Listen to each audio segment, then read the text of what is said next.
Good afternoon and welcome to Matchday Live with me, Irish Tommy. Obviously, a massive game coming up for us this afternoon. It says we're about 7 minutes away from the lineup, so it'll be interesting to see what happens there. I think with everybody fit, we would pretty much be able to predict the starting 11, but there's some uncertainty over Paqueta. So I'm not sure about him. I suspect he'll start. I know there's probably some of you might have a heads up on that stuff. You might know ahead of time whether Paqueta starts or not. But I'd imagine other than that, it's going to be Areola, Johnson right back, Emerson left back, with Aguerd and Zuma in the centre, Rice, Paqueta, and Soucek in midfield with Benrahma, Bowen, and Ings up top. That's what we would normally expect, unless Moyes throws some kind of spanner in the works and does something we don't expect. Troja's coming in hard. I'll see who's here first because we'll get to that. Toby Sampson, welcome. Also got Garino in here. How you doing, mate? Good to see you. And Troj, I would drop Paqueta always, anyways, for being unable to make basic passes. Oh, that's a strong one. Who would you put in, actually, Troj? Who would you play in midfield instead of him?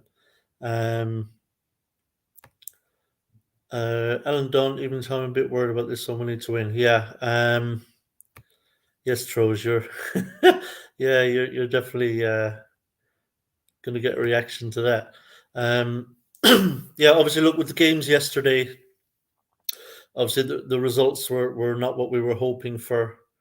Those teams down there, as you expect, they're fighting. They're fighting. They're playing hard. They're really trying. They're going to pick up some points along the way. And the worry, of course, for us is that our away form is so bad. I think only Forest are worse away from home. So our home form is going to have to be the thing you would think that will keep us up. And that means we really need to win them. There's no such thing as a kind of a good point against Villa today. Even though that might lift us out of the relegation zone, you still can't consider it a good point given our away record. We really need to win our home games. Villa are going to be a tough game. It's going to be an interesting one today, really, because last couple of home games we've won against Everton, against Forest. Everton were horrific. Let's be honest; they were really poor, and Lampard got sacked after that game. They were terrible. And like I say, Forest are the worst team away from home in the whole league. I mean, they just don't win games. They barely pick up draws away from home. So again, they were really poor. Even though it took us 70 minutes odd to kind of break them down. But once we did, they just completely fell apart. And then, of course, you factor in what happened last week, which would have been horrible for the morale of the players, would have put a huge dent in their confidence. That was really, really bad. I mean, we got completely schooled the entire game. There was no redeeming feature to that game. And so now we come into this game against the Villa side, whose recent form away from home has been very good. Villa have won 4 of their last 5 on the road, and the only one they didn't win was at City. So this is not Everton now. This is not Forest. If we're going to take the 3 points that we desperately need, we are going to have to turn up. We are going to have to turn up to win this one. Villa will trouble us. Now, I suppose if you're looking for the positive out of this, we have a very good track record against Villa. We appear to be to Villa what Brighton are to us. For some reason, Villa just cannot seem to beat West Ham. We beat them away from home 1-0 early in the season, last August. That was a really poor game, though. That Villa were still under Steven Gerrard, and they were not playing well. And we got a bit of a lucky goal, to be honest, from Pablo Fornals to win it 1-0. But that was a really poor game, 2 poor teams.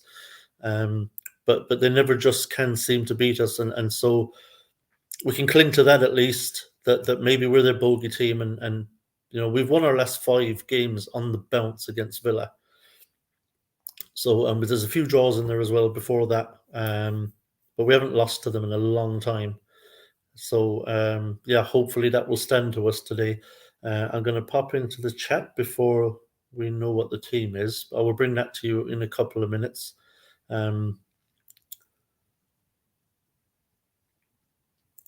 Sorry, I'm just going to have to back up on the chat. Troj, this is obviously still in relation to Paqueta, but last game we wasted possession like 4 times wrong. We had a good break. Yeah, he well, I mean, the Brighton game, nobody was good, right? Nobody. Paqueta came off the bench against Larnaca, didn't do a whole lot. But a little birdie has told me, as you can see there, Paqueta is starting. So I think that's good. I expected him to start, but it's good to have it confirmed. Garina says, Paqueta is one of the few who actually tries to make a pass forwards. Yeah, I think I like Paqueta. I wouldn't drop him. I'll be honest. Turpin. Let's see if they care or not. Yeah, we're going to need a reaction today. But you never know what kind of reaction you'll get to a trouncing like that. Wonder what injury update is. We'll find out now very shortly, mate. Okay, this is people arguing back and forth, I think, about Paqueta. I told you you'd start in trouble, Troj. There you go. Okay, we've got the team. So it's Ariel. Oh, okay, this is interesting. Okay, just as it comes along the bottom here, I'm going to read it out. So the West Ham 11, Areola in goal. At the back is Kehrer, Zuma, Aguerd, Emerson.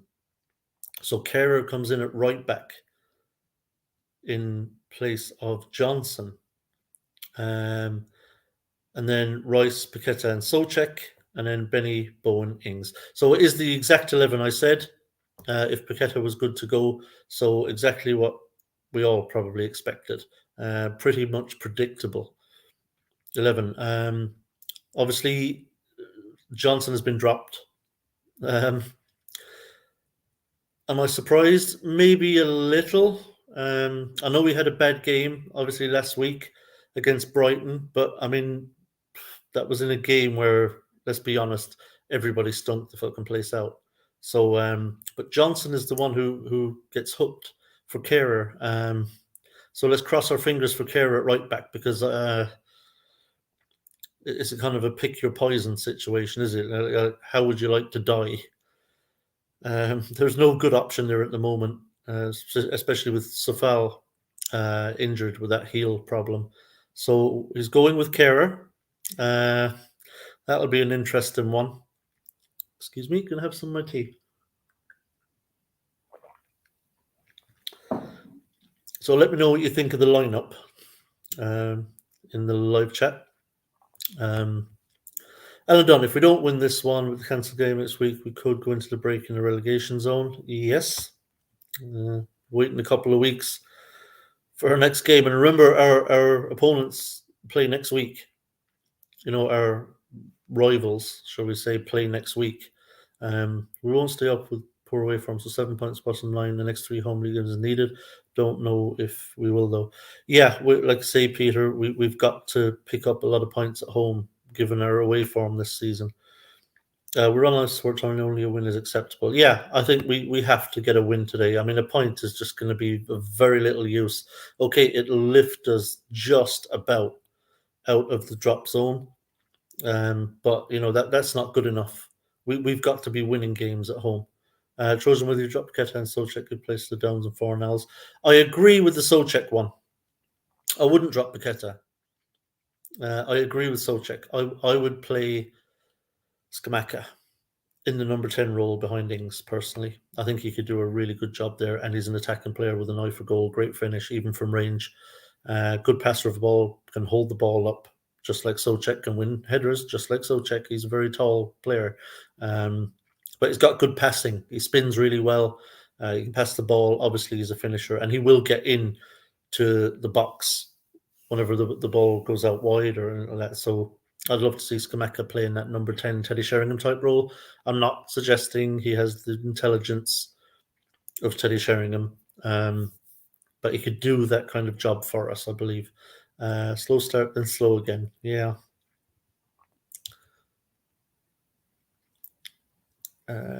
This is Trojan again. If a record signing both have a stinker and keep place sends out the wrong message. Yeah. Battling players are needed in a relegation battle. Tippy tappy players aren't good in one. Yeah, well, do we have either? Do we have either of that at the moment? Did you see any battling last week? You know, if you play bad, someone else will take your place. Well, not necessarily for Moyes. Moyes likes the players he likes. Got 3-1 Ings to score any time. Well, I pray that you're right, Mark. I really do. I don't. We're up by match of the day. Figures were up by 500,000. Yeah, you could totally do.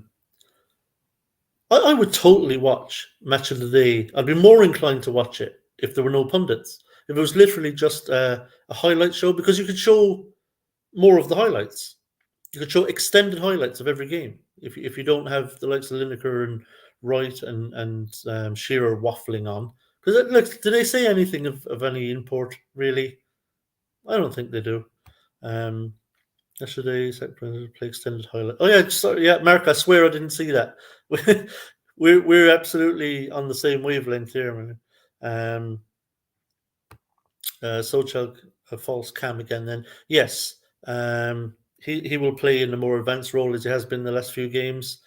And look, he's definitely playing better in the advanced role. There's no doubt about that.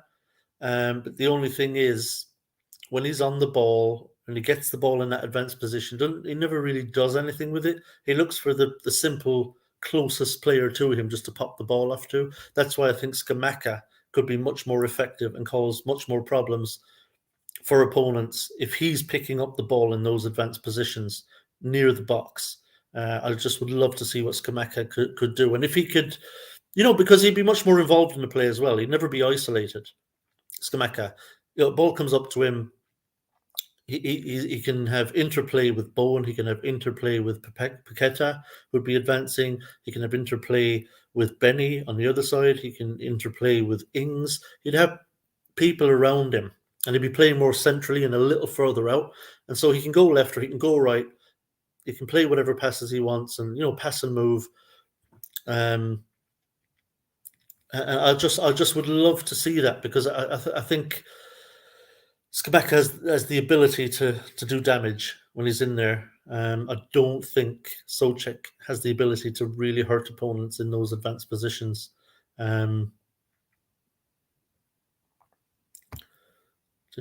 Scott, it pains me to say it, but Tommy, you're exactly right. Is that about the Skamaka thing, Scott? But yeah, me and Scott see things differently, I think, on a lot of things, maybe. But you're always going to have some crossover. You'll always have some things that you probably agree on too. But like I say, feel free to disagree with me on anything. I'll still put your comments up. This isn't an echo chamber. So say what you think, and I'll put it up on screen even if I disagree. Crosshammer, I appreciate the support, but I'm definitely not always right. Unfortunately, I've had to change my mind on certain things this season. The issue with that lineup is that if we sit back, we cannot get out of that midfield. Yeah. But I mean, we can't do that, Mendy. I mean, it would be, imagine what's going to happen with that crowd if we sit back. And I'm worried about that, because we tend to start slowly. We've seen that all season. And the thing with Villa, if you look at their statistics, they start very quickly. They actually have scored quite a lot of goals. They're up there near the top on goals scored in the first 15 minutes of games. Now, it's more so at Villa Park than on the road, it must be said, but that is a worry. If we start slowly lethargic and Villa are all over us, and God forbid if they score and go 1-0 up, in the opening kind of 20, 25 minutes, I mean, the atmosphere in there is going to get incredibly tense. Corney on the bench, which is great news. It's great to see him back. I'll tell you what, he didn't have to look lively. He didn't look like when he came on against Larnaca, he didn't look like a player who hadn't played in ages, did he? He kind of just hit the ground running. He looked very lively. He looked really sharp. I didn't expect him to look that sharp. I thought you could expect maybe a little bit of rustiness, but there was none of that. Suchek can't pass. No, his passing is yeah, is atrocious. Yeah, exactly, Troj. I just said it. Uday was saying, agreed, totally wasted attacking position. It is. It is. Even though Sochik is playing better than he was when he was sitting beside Rice, we're still not getting enough threat from him given how advanced he is on the pitch.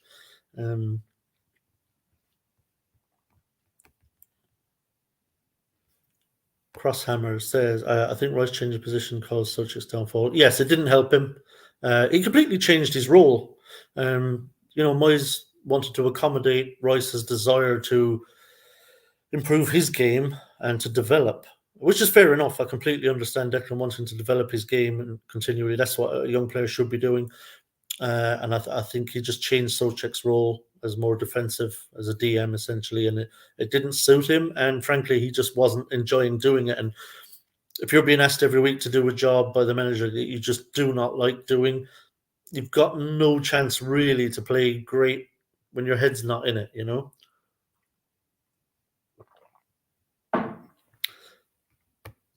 Because yes, the only benefit of Soucek is aerial prowess. Hope he can score. Yeah, it kind of baffles me on the corner, Scott. I don't know if you've noticed, but when we're taking a corner, Soucek stands beside the near post on the line. Now, it seems that the idea there is that he can maybe get a little flick on or something like that. But when you've got someone with the aerial prowess, as you say, of Thomas Soucek, surely you want him out, around the penalty area or a little further.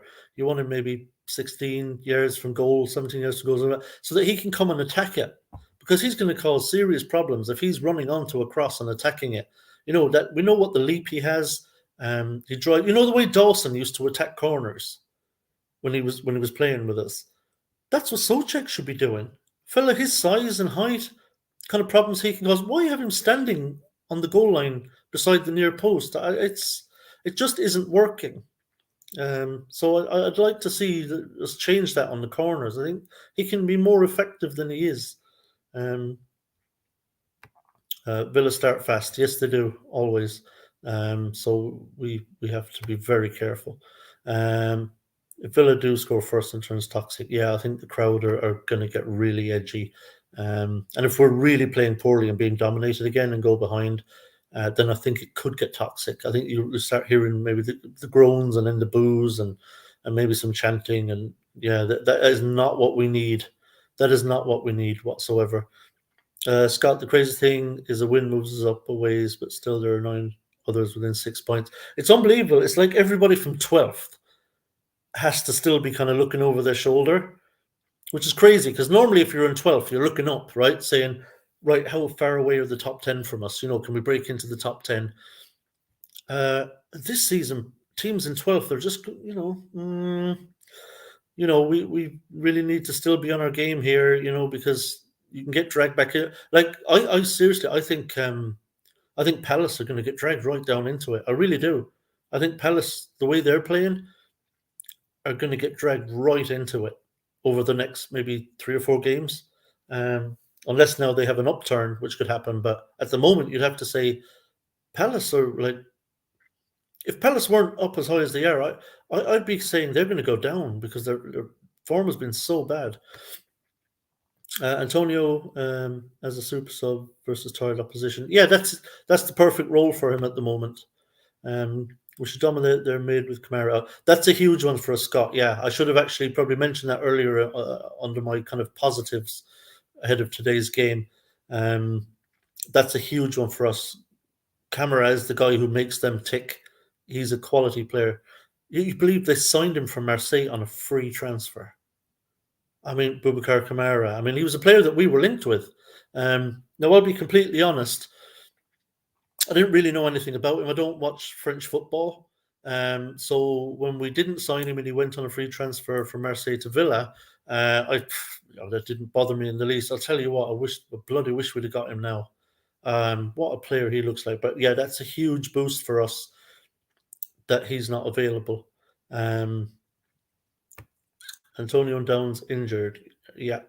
But I think I was taking the point in general, not necessarily today, but Antonio, good super sub. Yeah, Downs out as well, which is a pity. True, good point, Tommy. We never get flick on. I can remember from our tactic. Yeah, I hope they change it. Surely you change it when you say, look, that's not really bearing any fruit. Now we need to switch up how we're taking the corners. We were trying to like drop it in on top of the goalkeeper's head and stuff like that, and we just weren't getting any change out of that whatsoever. We've been amazing at defending corners, but woeful at converting on them. Strange how poor we've been this year.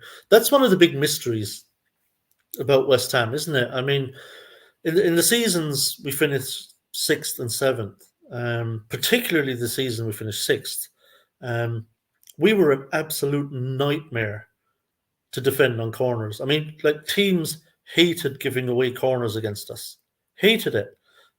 We were such a threat. I don't know why that's completely fallen apart. Crossovers, I can't understand it either, Tommy. Set piece of Nevin's response. Yeah, it could be that Pat Nevin was responsible for the set pieces and stuff. But still, you'd think even after he leaves, he would literally realize, look, we're just going to keep doing what we've been doing on the set pieces. Let's just keep, doing the same kind of things we were doing under Pat, and hopefully they'll keep working. Alan Dunn, being changed to play in a role that you don't like or not good at applies to over half our teammate. Can't understand his tactic when they don't work. Yeah, he does. He does love to play players out of position. He did it with Downs. We played Downs in an advanced role as well, like holding number 10. Like, what are you doing? He converted Ernie to a striker, converted Antonio to a striker. Often played Fornells on the left of midfield. It's not his position whatsoever, and it's strange behaviour, I have to say. If we go down a goal early, it'll get toxic. Yeah, I think we all think that. Dawson is fearless and corners miss him. I really miss Dawson attacking corners, man. That guy would run through a brick wall to get on the end of the cross. Or does Lola and Niven both handle set pieces? I don't know, and I can only plead ignorance on this one, to be completely honest. I can only plead ignorance. I don't know exactly who was responsible for set pieces, but I'm gonna bring this up for a second, guys, just to put that on there. So there's your team, just for any of those who missed it. So that is West Ham. I'm going to bring up. Sorry, I should have been a little more prepared here for doing this, but I'm going to try and get the Villa team for you. We're going to see what Villa's 11 is and see what we're facing. I particularly want to see that midfield and see what's been done in the midfield. The reason being, Buendia has been playing really well in a more advanced role under Emery, and will he move him back? And I think that would be good for us if he moves him back, because he'll be less effective. He won't be as advanced, and so he shouldn't be as much of a problem for us. Excuse me, I said Buendia. I meant McGinn. John McGinn has been playing in a more advanced role, and he's been playing really well there, really well, playing great. So hopefully he'll drop McGinn back, because that would definitely. Okay, so I'm going to call it out here. I've got it on my phone, and I'll actually put it on the ticker as well in a minute for you because I'll have to type all the names in. So Martinez in goal. So it's Cash, obviously, right back, Consa and Mings, centre, Moreno left back, then McGinn and Douglas Luiz. So he has dropped McGinn back, I believe. So that's good. He's less advanced. So hopefully that will make him a little bit less troubling in attack. But we'll see. So he's in with Douglas Luiz in the middle. Then you've got Jacob Ramsey, who's a young player I absolutely love, by the way. I think he's a quality young player and really looking forward to see how he develops. Um, uh, so Ramsey's there, Buendia and Bailey. So that's the three more advanced. And then Watkins is up top. So that's a good side. That's a good side. But Kamara is a massive loss for them. Absolutely massive. Okay, so what I'll do is I will put this up. I have to go into here. So I'm going to have to, so forgive me. I will try to talk through it as I'm doing it. So forgive me. So that's a good Villa team. And Martinez obviously in goal, World Cup winner. So as I said, Martinez in goal. So Cash, who's at right back, good player. I wanted us to sign Cash when he was at Norwich. I was hoping we would sign him, and he's a really good right back, and did quite well at the World Cup for Poland as well. So Konsa centre back outside Mings. So let me know in the chat, and I'll come into the chat as soon as I've done this. How do you think Moyes will approach this game? Do you think he's going to be more cautious, or do you think he's actually going to let us get after this lot? So where am I? Mings and I'll just put Moreno. Don't need to put his whole name. Villa have put his full name in. Moreno. I don't know why they put Alex Moreno instead of just Moreno. It's not like there's two Morenos on the pitch. And so that's the back line. And then McGinn.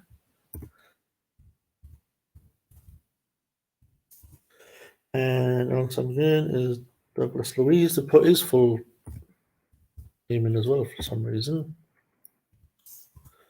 And then Ramsey.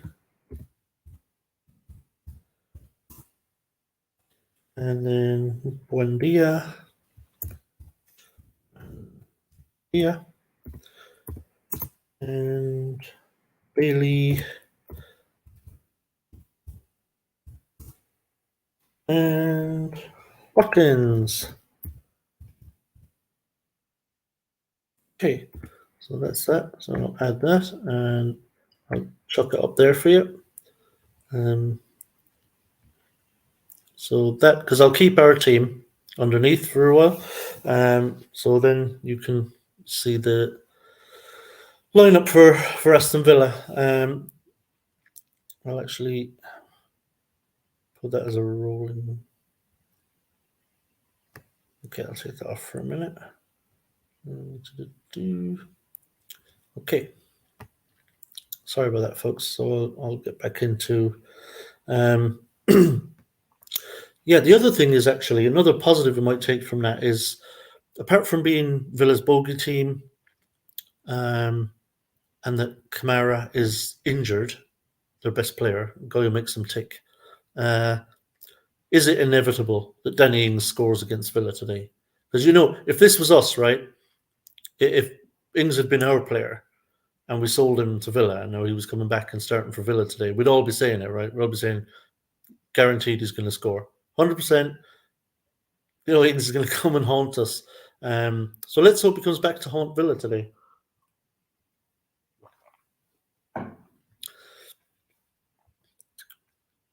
Okay, back in the chat for a minute. Afternoon, all, must-win game. or we've gotten 3 till April. Then, in my opinion, I think we're down. Yeah, we've got to win.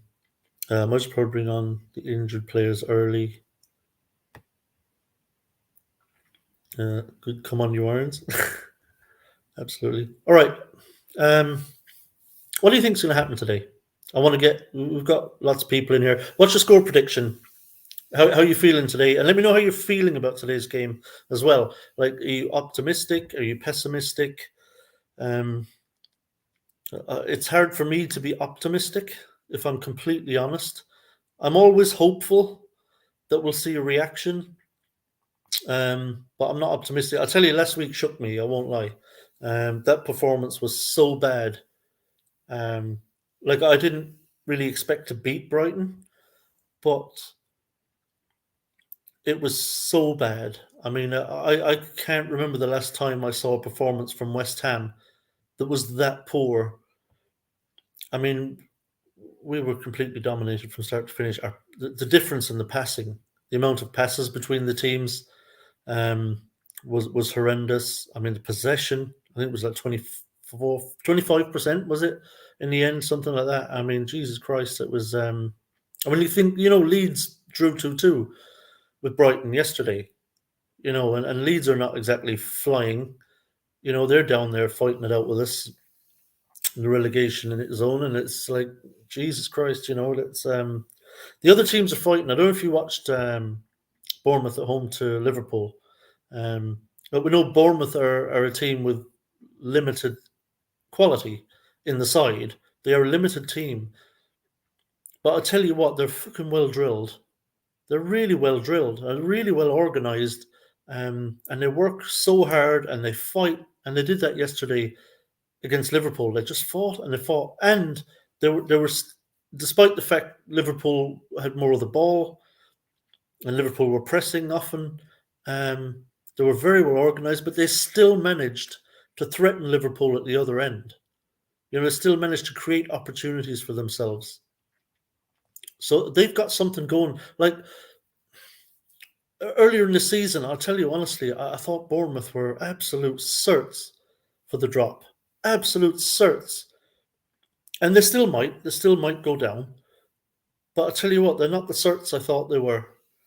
The last week against Arsenal, they were 2-0 up. Arsenal came back to win it, but it took a 98th minute winner for Arsenal to beat them. And then they beat Liverpool yesterday. And it's like, you look at it and you think, is that something we could do? Is it something we could do? Could we go to Arsenal and go 2-0 up, force them to really, really have to pull one out of the fire to beat us? Could we then play the next game at home to Liverpool, beat them? Those are the kind of points that you feel like we just don't, the performances that you just don't feel like we get from the team. And it's worrying. Like, I mean, it's going to be really, really tight come the end of the season. It just is. It's going to be very, very tight. Actually, what I haven't gone through with you is the West Ham bench. So I'm going to get back on my phone in a second and call out the West Ham bench because, like I said, one of you in the chat was saying that Antonio's out injured and Downs is out injured. So I'm guessing we've got two keepers. And have we got two keepers and 8 subs again? Is that what he's done? Or have we got a full bench and one keeper on there?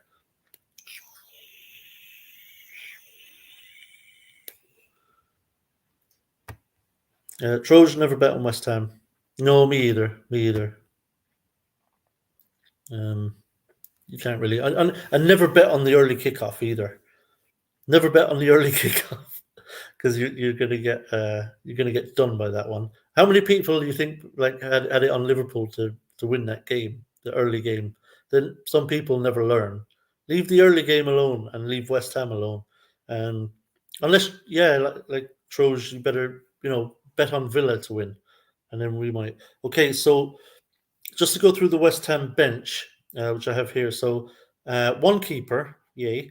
So it's Anang in as a sub keeper. Ben Johnson, Ogbonna, Downs is on the bench. So he's okay. Cornet, Cresswell, Fornells, Lanzini, and Scamacca. So that's the bench. So no Antonio. Um, yeah, we got one centre back. You could call Johnson a centre back of sorts. He has played there. It's great to see Cornet back on there. He looked really lively. Fornells is in, Scamacca, Cresswell's in there. So we're pretty much covered. On the bench, not too bad. Um, so yeah. Which players we'll see? Have you? Do you want to know something I heard? I don't know if you know this or not. I don't know if you remember last week. There was a break in play during the game against Brighton, and Moyes was talking with Rice. And then as Rice moved away, he threw down the water bottle and he's shaking his head, going on. Um, do you know what I heard that was said by Moyes to Rice? He was essentially telling Rice that we're going to shut up shop and don't let it get any worse than 2-0. That we're going to shut up shop and not let it get any worse than 2-0, Brighton, for goal difference reasons. And that's why Rice was walking away shaking his head. Moyes didn't even try and get back in that game. His only thought at 2-0 down was don't concede any more goals. I mean, like, it doesn't surprise me, but it's just when you hear it, like, it's when the captain is walking away shaking his head. Imagine what Rice must have been thinking. I mean, Rice relays that to the other players. Let's just keep it to 2-0. It's I mean, that's tells you everything you need to know about Moyes and his mindset. That's shocking stuff. Absolutely shocking stuff. It's on the one hand, it's scarcely believable. On the other hand, you absolutely, completely believe it. It's an absolute joke. Um, what do you guys think about this whole? Do you know what's getting on my nerves now? Is the Scamacca situation, because it's turning into the Heller situation again. Like, Moyes has been given this player for a lot of money, a striker, a proper number 9, who scored a very, very reasonable amount of goals the previous season in Serie A. He got 16 goals for Sassuolo. And let's be honest, he was playing for Sassuolo. You know, it wasn't like he got 16 goals for Juve or AC Milan. You know, one of the top teams over there. It's Sassuolo, right? A mid-range team over there. And he got 16 goals for them. That's a good striker who knows where the net is. And we've seen it in flashes when he's played for us, right? We've seen the kind of strikes he's capable of. He knows where the net is. Cost a lot of money. He was the first kind of proper number 9 that we bought into the club since Heller left. And we're thinking it's about time, because we were crying out for it. And I think the way he's treating Scamacca is absolutely shocking. And we're going to end up back in exactly the same position. Even if we survive, we're going to end up with Scamacca wanting to piss off back to Italy, and we're going to sell him at a loss. And the board are going to let it happen again. They're going to let Haller happen all over again with Scamacca, a really quality player who can score goals. And all he's done since he's brought him in is isolate him up front when he has played him, and now has dropped him. He's come back from injury. He didn't even start him at Larnaca. It's absolutely shocking. I just can't understand why this is allowed to happen. If you're investing that kind of money in players, and then you're seeing the manager do the same thing that he's done before with that player, I don't know how you can allow it. I mean, if that was my money, I'd be livid. I'd be saying, David, what in the hell is going on with Scamacca? And if he can't play Scamacca or get him working in that team, I would sack him. I'd say, we're not doing this again. We're not having what happened with Haller happen with Scamacca. We're paying too much money for these players. You're not going to waste them and lose money for us on these players. I would sack him and bring in a manager who can work with him. And it should have been done earlier this season. You could have brought in, for example, let me throw this out there. We could have got Mancini. We could have gone and got Mancini. We could have got De Zerbi before Brighton did. De Zerbi was Sassuolo manager. We could have gotten either of those, in my opinion. People who come in who are very experienced, very good managers who could have turned this thing around. And now it feels to me like we're going to lose Scamacca in the summer. Scamacca doesn't even look interested. When he came on against Larnaca, there was no fire in his belly. And can you blame him? When he knows the manager's got no damn interest in him. I think it's shocking that this has been allowed to continue. Absolutely shocking. And I won't be surprised if we don't even see Scamacca today. It might depend on the scoreline. We might see him if we're banging trouble on the scoreline. Maybe. But it always feels like Scamacca's like a last resort. Like if Antonio was fit and on the bench, you just know that when Ings needs to come off, it's Antonio that's going to go on and not Scamacca. It's absolutely shocking stuff to me that that's been allowed to happen. It shouldn't be allowed to happen. I don't know what you guys think of this Scamacca situation, but we've got one here from E. Davis. Scamacca is going to go and be a star. He's on a different level of Haller. Yeah, I mean, I think I think he's got a bit more about him than Haller, kind of on the ball. He's got a pass. You know, he can hold the ball up well and stuff.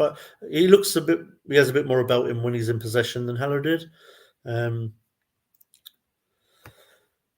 has had injuries. This isn't about the injuries. This has nothing to do with injuries. All players get injuries and have to drop out the team. Scamacca don't like England, don't like the food, don't like people. Can't. No, that's not true, Troge. He speaks English. I don't know why he's saying he doesn't like England. He doesn't like Moyes. That's all there is. There's no need to go too far in it. He just doesn't like Moyes. He's perfectly capable of playing in England, perfectly capable of playing in this team. Got good players around him. It's just Moyes has pissed him off and he just wants out. And if I was Scamacca, I'd want to leave. And he might not be the only one in the summer who wants out either.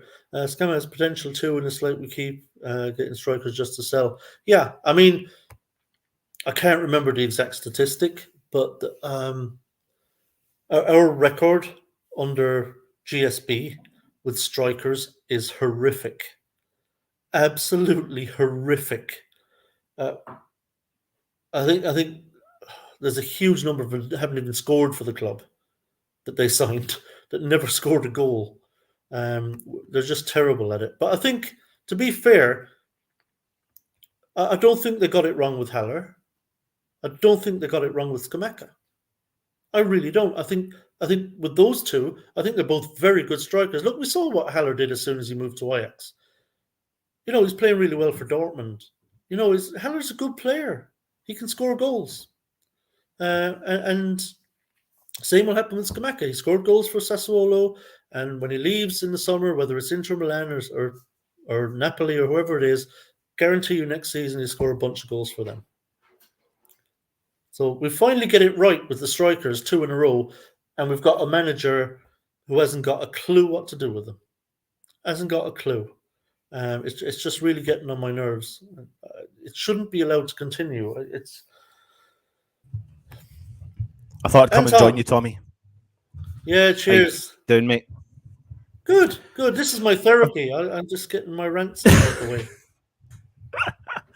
Listen, it's a much-needed win today, isn't it? It's a huge, huge game for West Ham. We shouldn't be in the situation we are. We find ourselves in it, but it's a huge, huge game for us in front of our own fans. And I heard what you were saying there about Scamacca as well, and you're right, mate. Like, it is frustrating. It is very frustrating. He must be. No wonder he's frustrated if he is frustrated. Yeah, it's difficult for him. I mean, you have to step into his shoes and think, you know, if it was me, would I be completely fed up? Well, yes. Would Yeah, I yeah. be enamored with David Moyes? No, I probably wouldn't like him very much. Given the truth, I would feel like I've not really been given any chance to flourish. When I have played, I've been isolated. And Moyes will blame you. Guarantee you, in Moyes' head, that's Skamaka's fault. I think That I he got, think I said in a recent video with Russ that the only thing that really annoyed me about the Skamaka thing was why he just didn't start from the start of the season. I'm kind of by that whole bidding in thing. That doesn't necessarily. I get it to a certain extent for some players, but not every player that you buy has to be bedded in. So I think Skamaka could have got off to a great start if he had started, and that could have really set the tone for his season. Of course, injuries don't help. I think he had did he not have a flu of some sort or a virus of some sort back after? I think when we played Aston Villa the last time round, actually, and then he missed a run of games. But now you're looking at this team, you're thinking, right, most of our players are coming back to fitness, the key ones that we've signed, and the Paqueta-Skamaka relationship, they had built up a little bit of a rapport, and there's a possibility that they can do that. But essentially, when I look at the team, though, Tommy, I mean, I don't know what your thoughts are on the team. I missed the start of you talking about it, but it's probably where we thought it would be. Yeah? Yeah. I think I got one wrong of the 11. I thought Johnson would start again, but he's gone for Kerr at right back. So I was a little surprised to see Kerr, but not hugely. I mean, Johnson, as bad as all the players were bad last week, but I do think Johnson had an absolute mare last week. So Have not a you big had a surprise. look at the? Have you had a look at the Aston Villa team?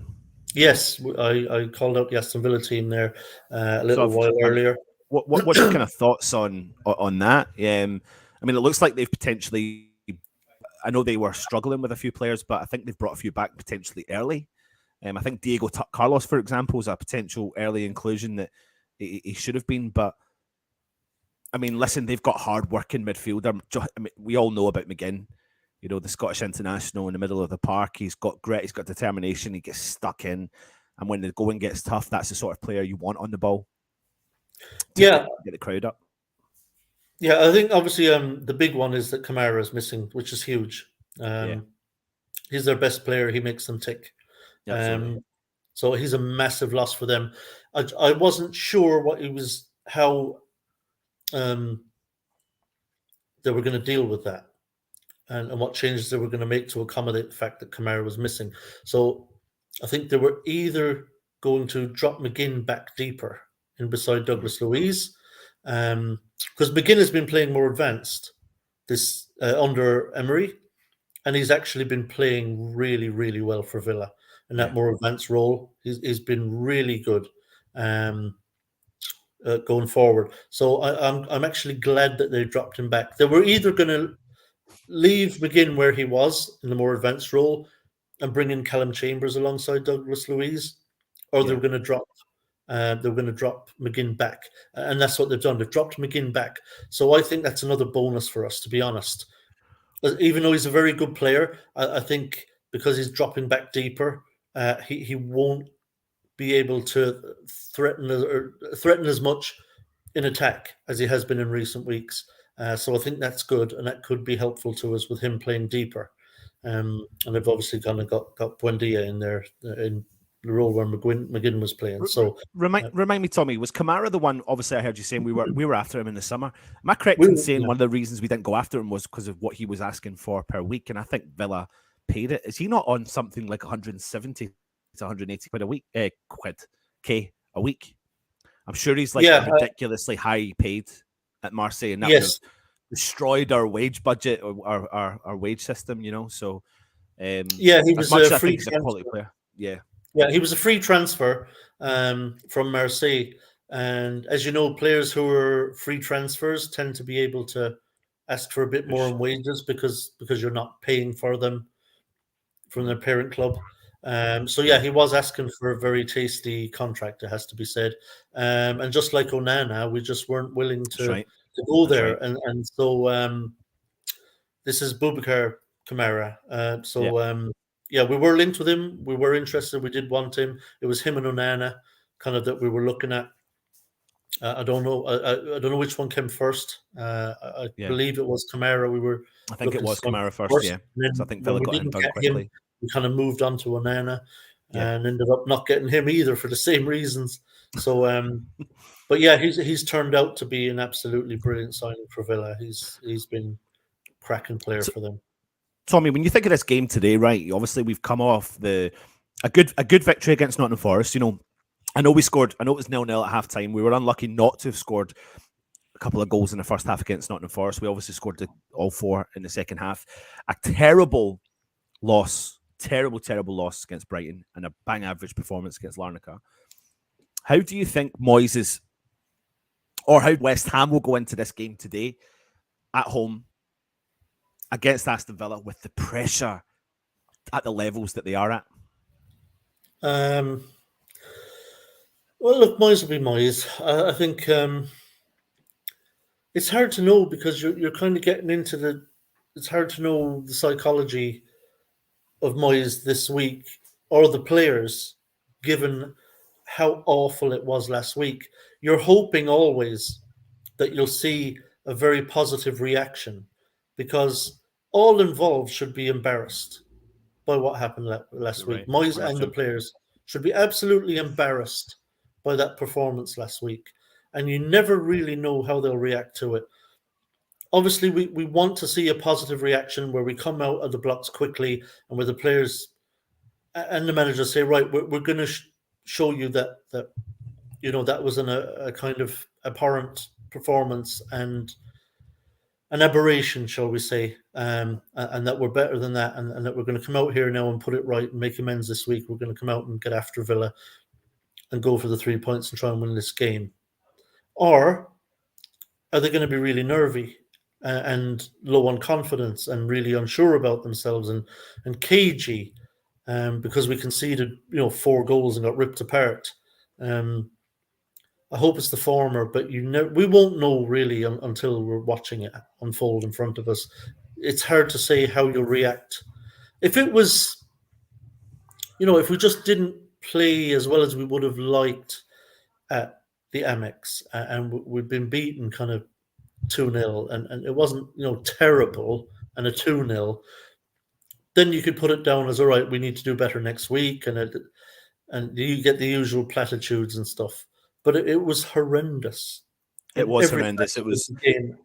I mean, it's a big, bold statement when we turn around and possibly say in our modern era of watching West Ham, it goes down as one of the top 10 performances up there. I mean, the thing for me, Tommy, was we just could not even get the ball. So there was no performance really from West Ham to judge because it wasn't a game of it. I think at one point, I think we stringed 8 passes together. That was probably the most I counted just by, I could be exaggerating here, but it was ridiculous. And it was really easy. It was so easy for Brighton to pick those gaps and find those gaps. And at some points in the game, I felt like we were running around like headless chickens because, Danny Ings was running around like a headless chicken. I'm not digging him out for it because there was no one giving him anything. Like he wasn't getting fed in any way whatsoever. And he was making pointless runs because we had no element of the ball. And that's what's got to change today. I can't remember the game I was doing a match day live on, and I was saying we can't win the first. Was it Newcastle? It was Newcastle game in the first half.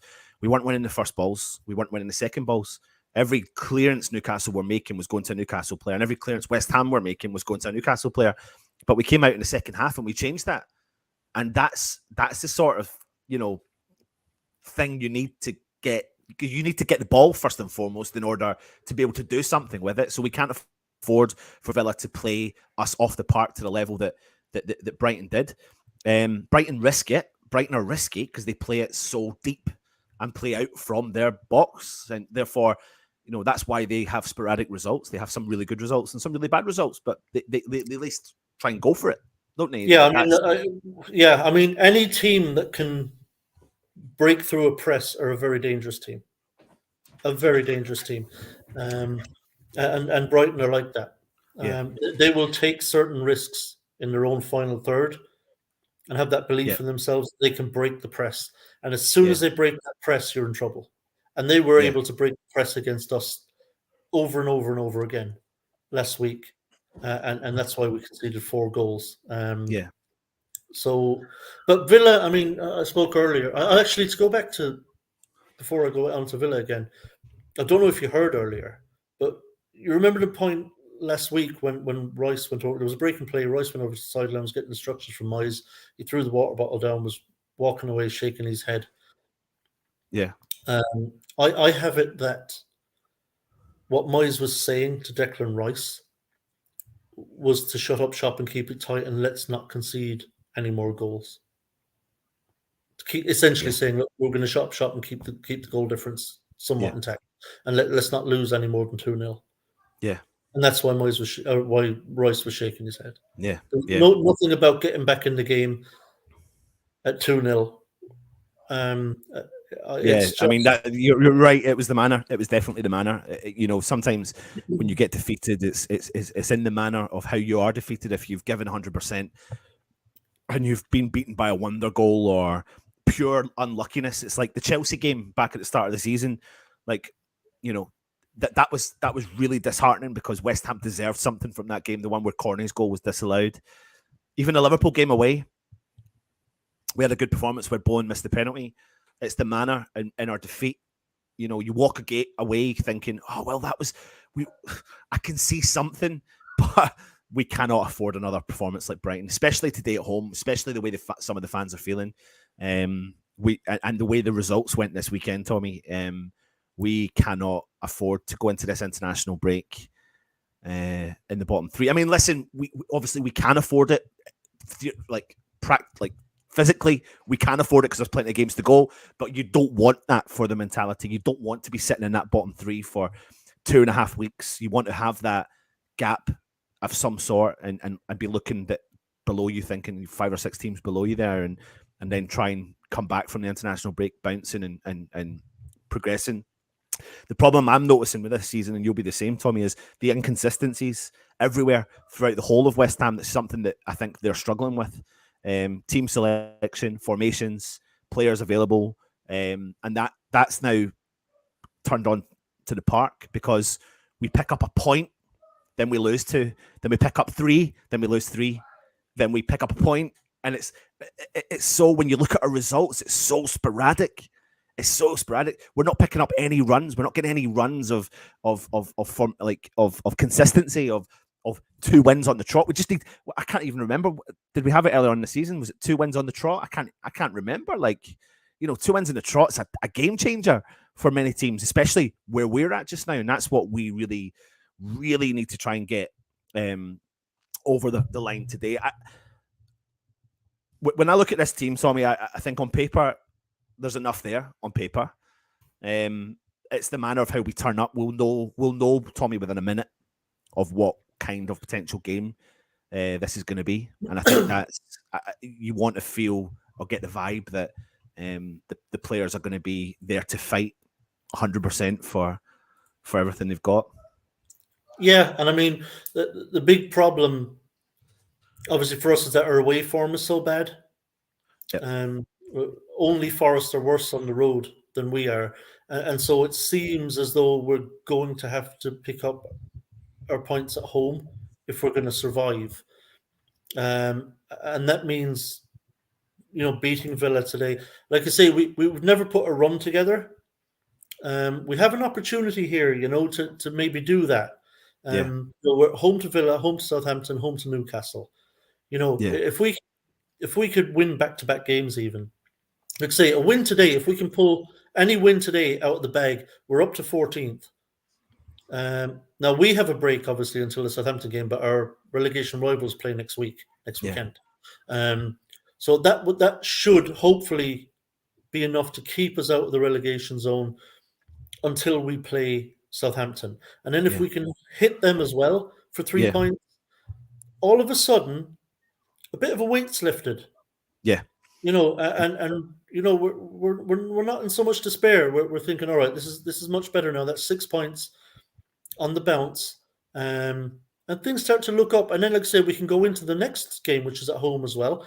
against a Newcastle team who are floundering a bit, and thinking, okay, let's go for it here against Newcastle.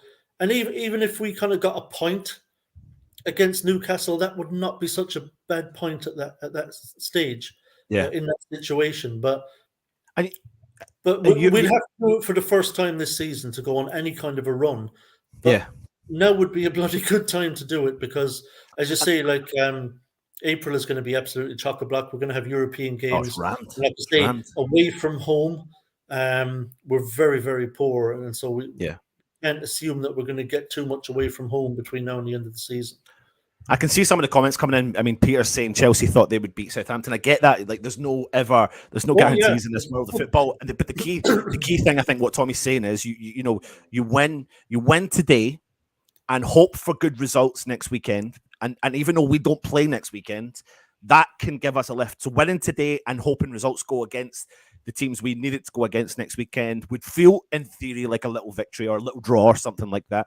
Then going into the Southampton game, and it means then the ball's in our court. The ball, because what we don't want to do is, if the season's stopped now, we're relegated. It's not going to stop now. So you never want to be in that situation when you've got to fight out. You always want to be ahead of the pack.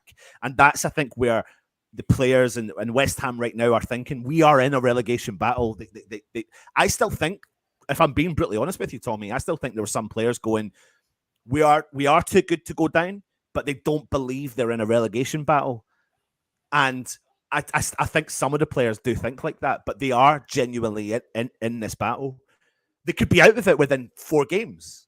4 games from now, like we could hit a really cheeky run and we could be out of the situation. But listen, I feel I'm confident but nervous. I'm confident coming from a place of being a confident half glass full fan.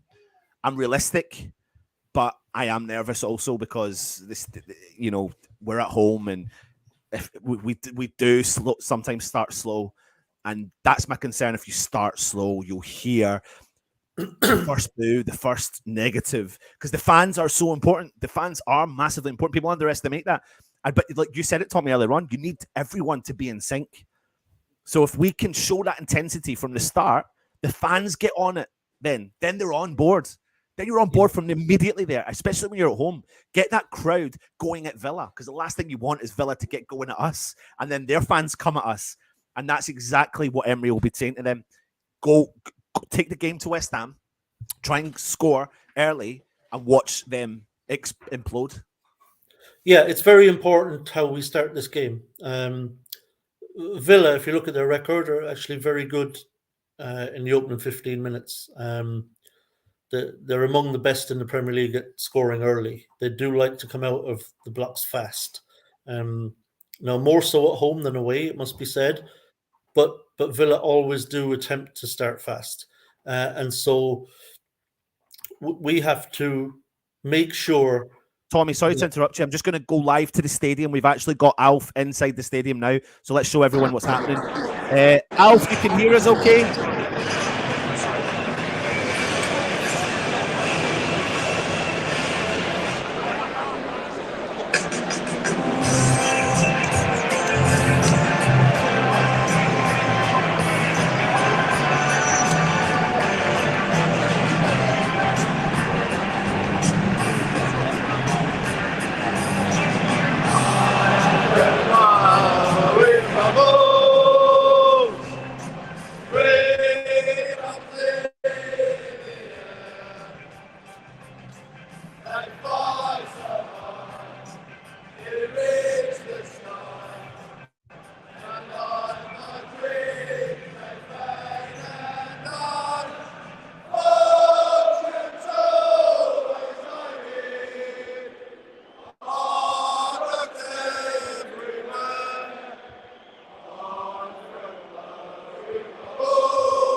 Thank you, Alf. Hope you enjoy it, mate. Good luck.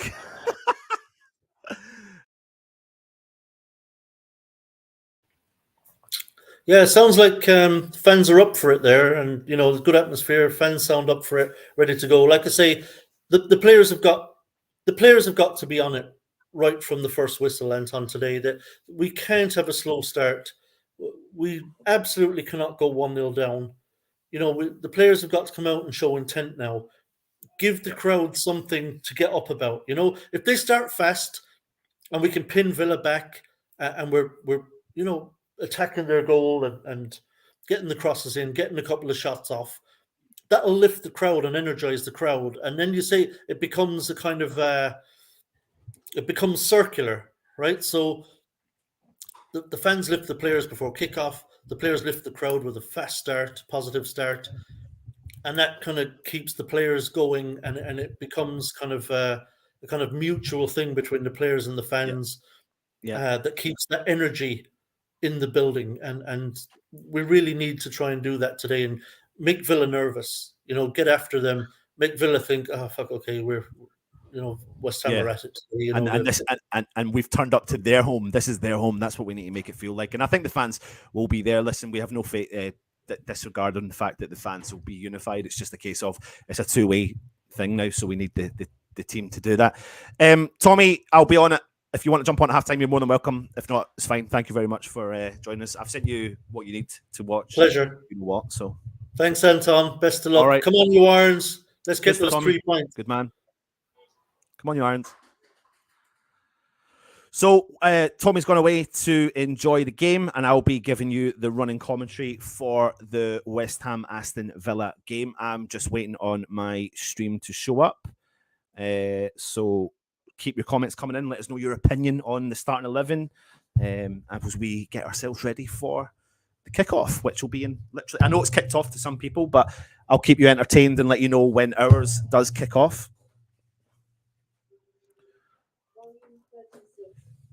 It'll be literally a few minutes. So there's the team there on the side of the screen. You've got Areola in goal.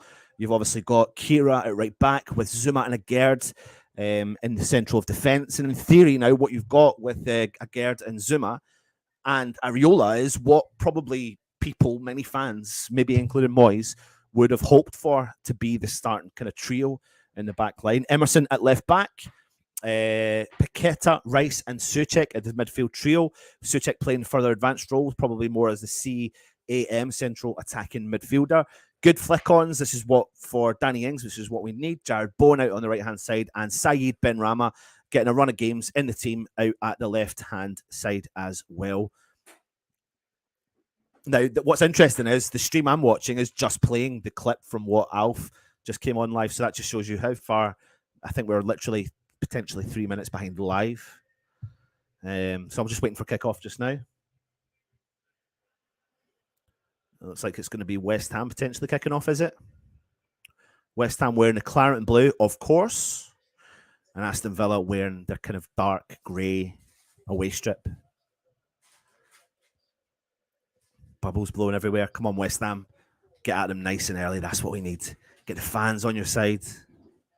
Danny Ings against his former club, of course.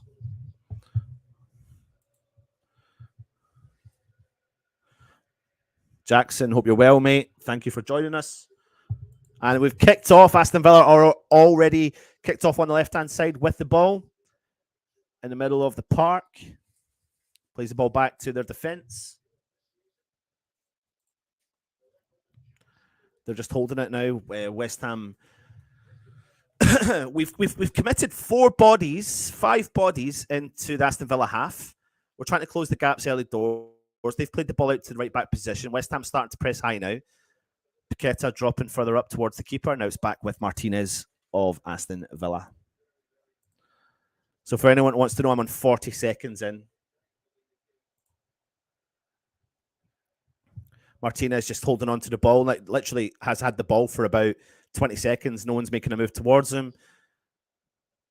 He's bringing the ball out of the 18-yard box. He's standing still. I don't really know what Aston Villa are doing here. Now they've played it out short. West Ham starting to high press now. Put the pressure on at the right back. And they've had to go for a big clearance, but we've intercepted it and it's gone out for an Aston Villa throw-in.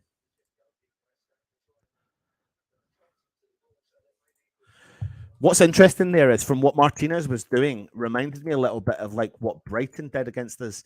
The difference is I would have hoped we would have learned our lesson And it looks like what they were trying to do was invite West Ham in to give them quite early pressure. But at Danny Ings, it was like a standoff, really, to be honest. So that's quite an interesting tactic because that makes you think that maybe Aston Villa are trying to invite the pressure. So let's see if they do. Matty Cash with the ball. West Ham trying to drive forward.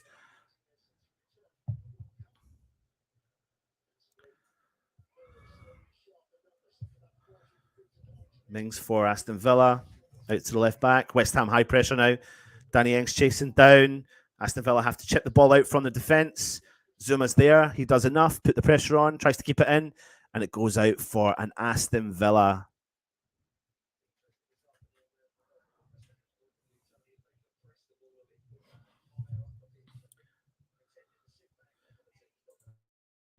Aston Villa throwing.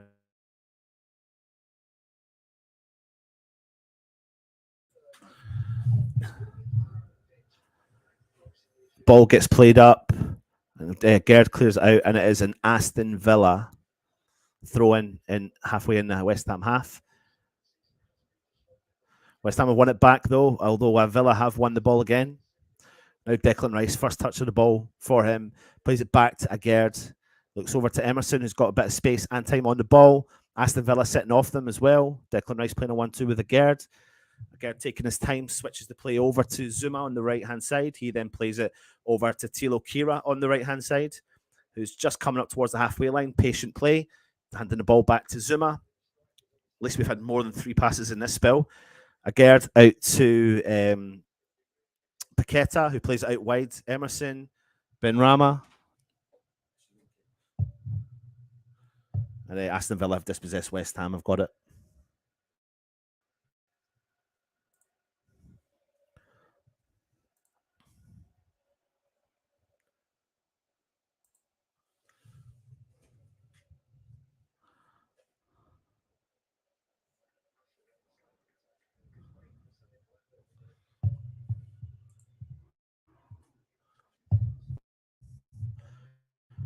Aston Villa, the ball out to wide left, got a bit of space down the left-hand side. A few runners there. Declan Rice comes in, intercepts the ball. Jared Bowen collects it.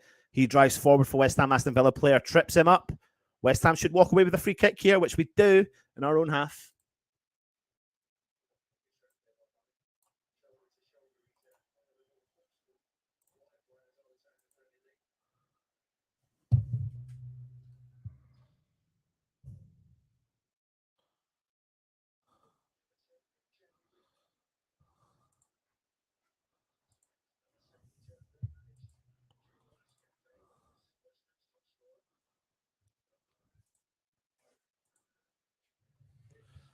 Try the ball, tried to go through Danny Ings. Aston Villa have done well, but Danny Ings has got the ball. He's still got it down the right-hand side, plays it into Jared Bowen. He's just coming onto the edge of the box, the right-hand side, crosses it into the box. Oh, it's cleared from Aston Villa. West Ham have got the ball, though, with Tila Kira. It's cleared from Aston Villa again. Kira wins the ball back straight away, though, plays it out to the wide right for Jared Bowen. Jared Bowen collects it. Paqueta's made the run with him. Jared Bowen's put it on it, crosses it in. Cleared from Aston Villa. Better from West Ham, but we've won it back with Paqueta. Really good. Jared Bowen's been tripped up, and West Ham have won a free kick. Buendia has tripped up Jared Bowen. Jared Bowen's gone down, holding his ankles. They've been at his ankles. 5 minutes in, at his ankles non-stop.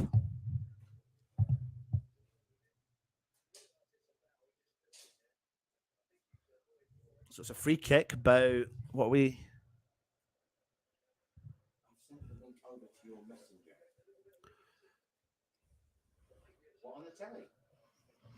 All right, here we go. Free kick to West Ham, about 30 yards out onto the right-hand side. You've got Declan Rice and Jared Bowen stepping over that. 5 minutes and 40 seconds in. West Ham nil, Aston Villa nil.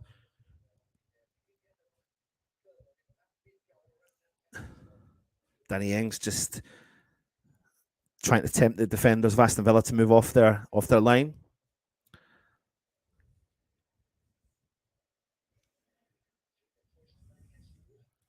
Declan Rice with the in-swinger into the ball. Oh! Oh my God, who did it go to? Gerd. It went to the back post at Gerd. I thought it'd take a deflection off. I don't even think he expected it. It's a good ball. As the referee giving a... Oh, he didn't expect it. I don't know if the referee's put the flag up anyway. Back post, he got in front of the defender and it's gone wide, but I don't know if the referee put the thing up. Anyway, Aston Villa have got the ball again and they are playing it out from the back, inviting the pressure from West Ham. Martinez just holding on to the ball, plays it out to the left-hand side. Mings plays it through to the middle. He plays it back. Mings has got the ball for Aston Villa. Out left for Aston Villa, plays it back to their defenders again.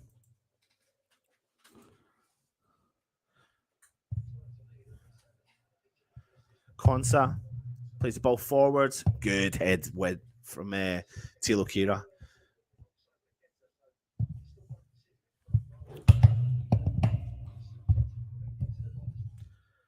He's got the ball through, but Tilo Kira's there. He tries to go early, tries to find Danny Ings.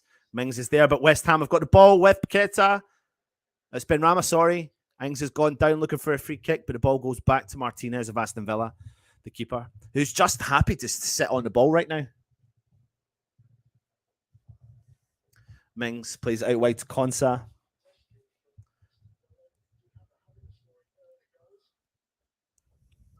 Plays it upfield. But West Ham have intercepted him again. That's good from Paqueta. Benrahma tries to win it back, but now Aston Villa have won the ball back again. So we are winning the ball in their half, which is good. But we need to do something with it.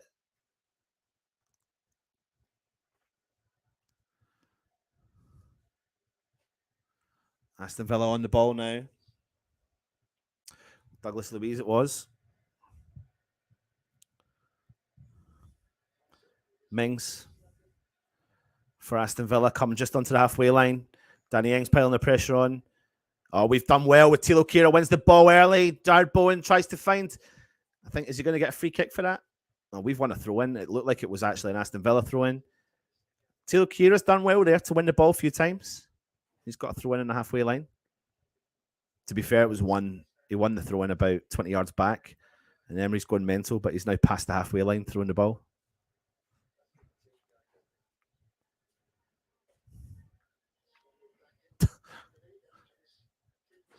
Tries to throw it to Souček, but can't get the ball. Goes out for another throw into West Ham. Tilo Kira. Taking the throw into Paqueta. Back to Kira, who plays the ball back to Zuma. Switch of play. Agard centrally for West Ham in our own half. Switches it over to Emerson. Emerson looks in for Declan Rice. Nothing on, so he plays it back to Agard. Agard heads up.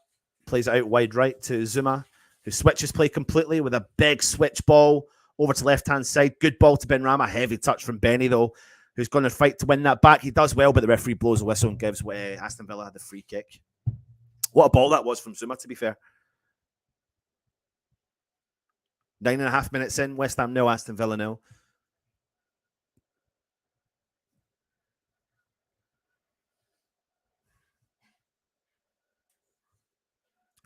Ball early from Aston Villa through the middle. Heavy touch. Zuma comes in, clears it. Paqueta wins it. Now it's out with Benrahma on the right-hand side. Chips the ball back towards Emerson. Heavy touch, but finds Benrahma. Skips by one player. Finds Emerson, who chips it back to Agard. Sorry, to Declan Rice. Declan Rice keeps a hold of the ball and the possession for West Ham. Plays it in front of Zuma, who drives forward for West Ham. He goes long. Oh, it's too heavy. Something big for Jared Bowen to chase, but it goes straight to Martinez of Aston Villa.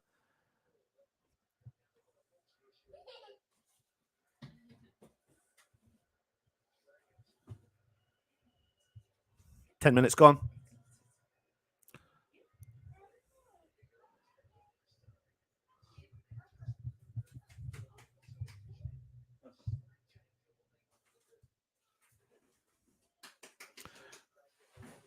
So it looks like West Ham are pushing up the field a little bit more now.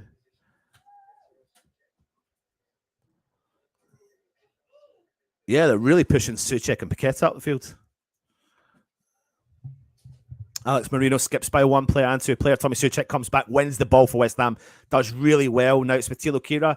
Plays into Jared Bowen, skips by one player on the halfway line, tries to skip by the second, but it's been cleared by Douglas Luiz.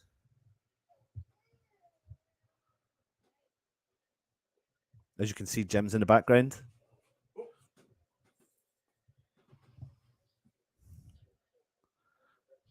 Played out wide for Benrahma's on the left-hand side. He likes this position to challenge on the player. He's going one-on-one with the player. They've marked up plenty of bodies on him. Paqueta plays in Benrahma again on the left-hand side, skips by the player, tries to cross it and jokes it. It's unlucky. He dummies the ball for the cross, but gets a second chance. But Paqueta's done really well. Played into Benrahma again on the left-hand side. No one there. It goes out for a West Ham corner. West Ham corner. Yes, you have heard me right. A West Ham corner. If you didn't know, we played Larnaca in the week. I think Larnaca won 15 corners and West Ham didn't get a single corner in the game. But anyway, we've won our first corner 12 minutes in. West Ham are going to get the bodies forward. Taking it early. Cross into the box. And it's cleared from Aston Villa. And it goes out for a West Ham throw-in near the halfway line.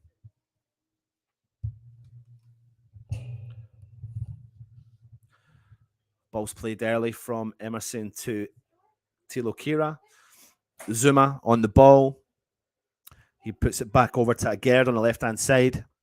Declan Rice drops in deep, collects it. In the West Ham half, he just happily plays the ball to Agerd, who switches the ball. What a ball that was to Jared Bowen out on the right-hand side, about 70, 80 yards.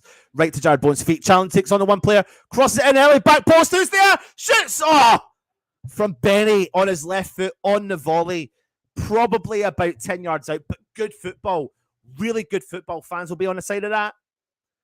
What a ball that is from Agerd. About 70 yards, right on the feet of Jared Bowen.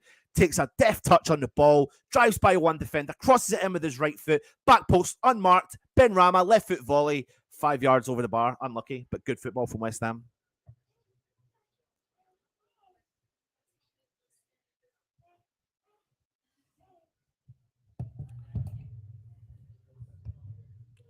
Right. Come on, West Ham. Martinez plays it in.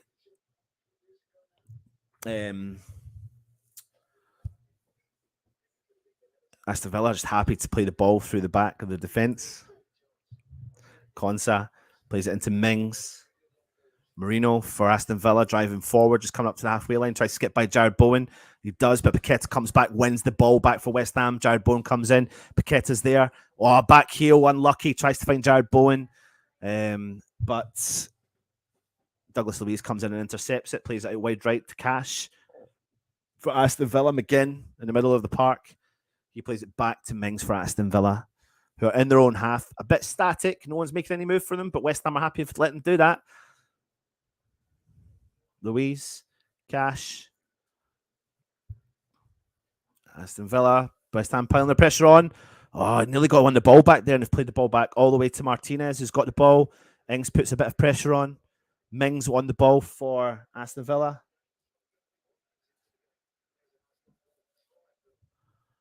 Cleared the ball from West Ham. Paqueta loses it though. Mendina. What an interception that was from Tommy Suchek. Ball early over the top for Ings to chase. Martinez is there though. It's unlucky from West Ham. What a ball that tackle that was from Tommy Suchek. West Ham pressing high now. Trying to put the pressure on. Martinez chips the ball forward, puts the pressure on. West Ham have won the ball back. Good from West Ham. Unlucky we couldn't keep control of the ball. Goes out for an Aston Villa throw-in. But good pressure. Good winning the balls. Winning the first balls. Winning the second balls. That's what you want. And as the commentator said, West Ham are holding a really high line just now.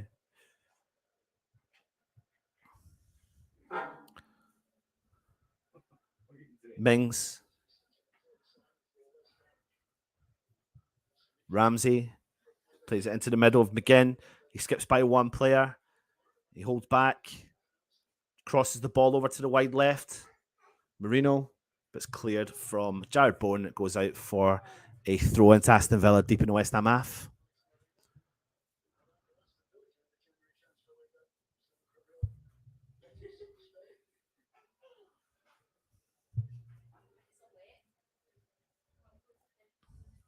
Takes the throw in early, tries a quick one. Declan Rice clears it for West Ham. Danny Ings to chase. McGinn on the ball for Aston Villa, plays the ball through. Tilo Kiro comes in, intercepts. Suchek wins it, gives it to Paqueta. Paqueta tries a bit of trickery, but still wins, keeps hold of the ball. Good football from him. He switches the play over, finds Benrahma on the left-hand side. No one's there following him, but we have played it back. That's a bit disappointing. It's good. I don't know who that was. It's Danny Ings through. I see what they're trying to do. They're getting close. Was he offside? I don't know who played that ball. I don't know if it was a one quick flick from Paqueta in behind the defender, and Danny Ings was just offside, but it's twice now we've tried that. Who played that ball? I can't see who played that ball. I don't know if it was Paqueta. Is that Gerd, maybe? But you can see what we're trying to do because we're playing the high line, so they're trying to kind of find those gaps in between the defenders. That's better, though. That's what we want to see. Anyway, Marino was on the ball for Aston Villa down the left-hand side. He's got a bit of space and time. Crosses the ball in. Back post. They've scored. They've literally scored. Ollie Watkins. Ollie Watkins has just scored. Literally a simple cross in. And the thing is, I don't actually know how he's got to that because I don't know who the player was who was marking him. But that is ridiculous defending. Cross from Marino. No one went to the player. Crossed it in. Perfect cross on the head of Ollie Watkins. Who is marking him?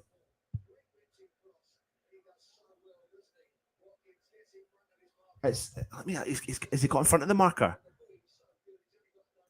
Oh, it's a Gerd, man. A Gerd should have done so much better than that. And do you know what? I actually think that could be Ollie Watkins' first touch in the game as well. Jesus, it's not what we needed at all. And that man stepped up again, scored another goal against West Ham. Ollie Watkins.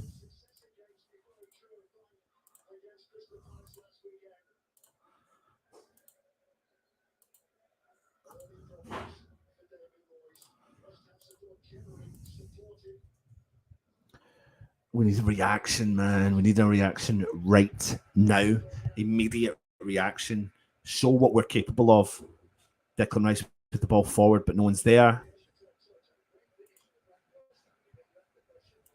The shame thing about that is Marino has plenty of time down the left-hand side. No one closes him down. So he's got time on the ball and takes his time and finds a really good pass.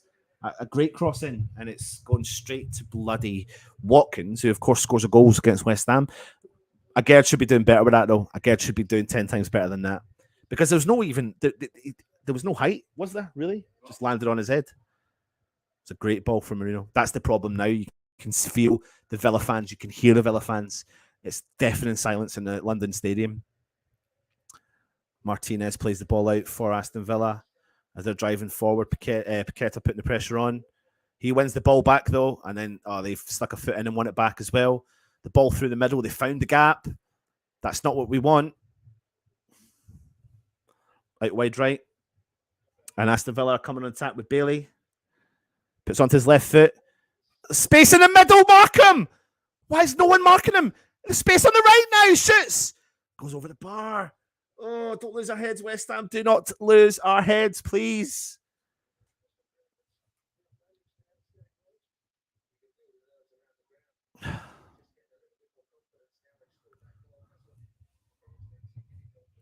"20 minutes gone, and it's 1-0 Aston Villa."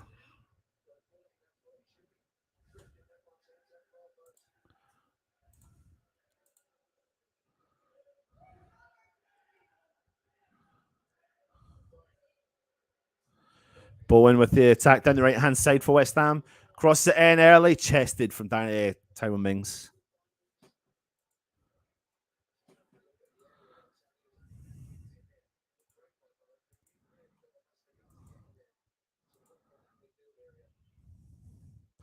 The one thing I've noticed is we just need to close down the market. How's he got in behind? Ollie Watkins on the edge of the box. And now it's gone to an Aston Villa corner. I'm trying my best not to be negative here, but literally every ball they put in between our defenders, they're getting the ball through. They're picking the pockets really easily. That's the thing I'm concerned about. They're really picking all of our pockets. Aston Villa just get in behind the midfielders, and all they're saying to the players is play the ball in behind the midfielder. We'll be there to collect the ball. They're finding those pockets perfectly. If you look at the image here, I've got right there. Right. Basically, the gaps between Kira and Zuma, Agard and Emerson, and the gap between Paqueta and Rice, that's the gaps they're picking. Corner to Aston Villa. But Tim, back post, Ariel comes and collects, no problem at all. Distributes it early, though, for West Ham. Go on, Benny. Go on, don't turn back. Don't turn back. But there's only Bowen up there with him. Tries it on early ball. It's unlucky. Aston Villa intercept. McGinn. Now it's back with Konsa. McGinn on the ball for Villa.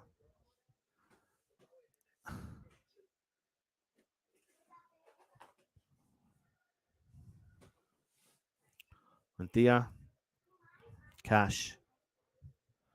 Konsa for Aston Villa. Switches play. Marino has got plenty of space and time again, and still does. Cross it in low into the box. Tell you what, we're lucky to get away with that. But now he's number 6, Carlos, on the edge of the box, skips by 2 players. We can't clear it. He has cleared it now.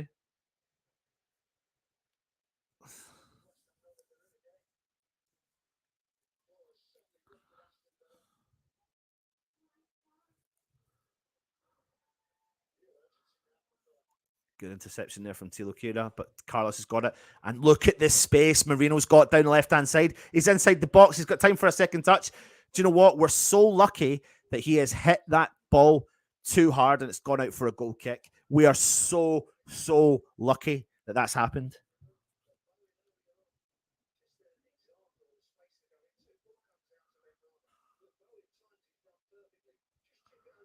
Oh.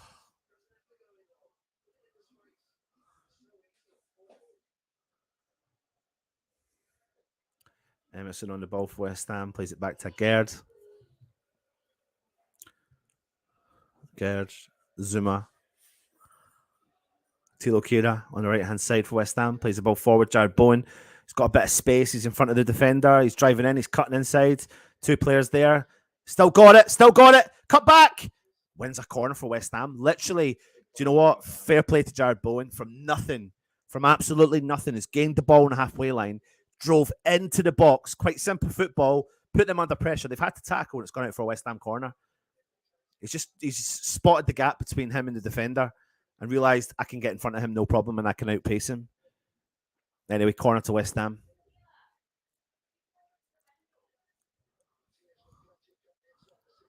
Big ball in for the corner. Martinez. Oh, it's Paqueta in the back post. Cleared off the line. Paqueta has a shot cleared off the line. Penalty, ref! It's given a penalty! Penalty, West Ham. Penalty, West Ham. So Paqueta gets the ball, shoots, it's cleared off the line. The ball goes up in the air. And your man, I don't know his name, has absolutely fouled Paqueta, no problem at all. VAR will check, of course, but to me, it's a blatant penalty. He's had his arms all over him. Paqueta, let's have a look here. Paqueta drops the ball down perfectly. Beautiful football. There's not a lot in it, but I think the fact his hands are all over him. Paqueta from the back post shoots. It's cleared off the line. Paqueta, deft touchdown. Do you know what? I tell you what. I've seen clumsier challenges that West Ham have done, and by the letter of the law, it's a penalty. So we done it a couple of weeks ago. Who were we playing? Who did we concede a penalty against? It was Brighton. It was Brighton. It was a penalty. Penalty to West Ham.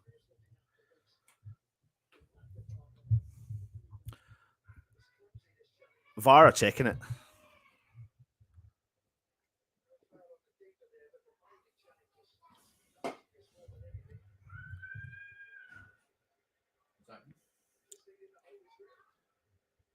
Bailey all over Paqueta.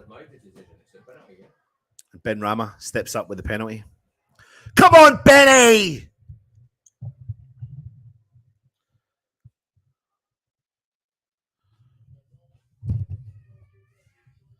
Come on, Benny. Come on, Benny. Come on, Benny. Come on, Benny.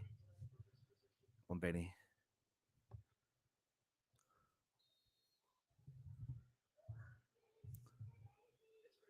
Yeah! Saeed Ben Rama! 1-1 West Ham. That's exactly what we need. That's the reaction you want. That is the reaction you want. Now is the time. We've brought it back. Now's the time to go and get this game. Take the game. What a penalty that is, by the way. What a penalty that is. No messing about. Picked his corner, smashed it into the corner. Well done, Saeed Ben Rama. Let's have a look here. What a penalty. Do you know what? He's actually not picked the corner. He's just gone high, put a little curve in it, and smashed it. Love penalties like that. What do we not? We're drawn, sorry. We just scored. Ben Rama. See, come on, your hands. Come on, you Ireland! Ooh.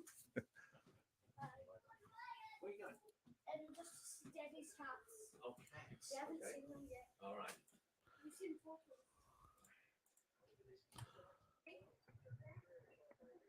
You know what? You've got to give Paqueta a lot of credit. Hmm? Yeah. Yeah.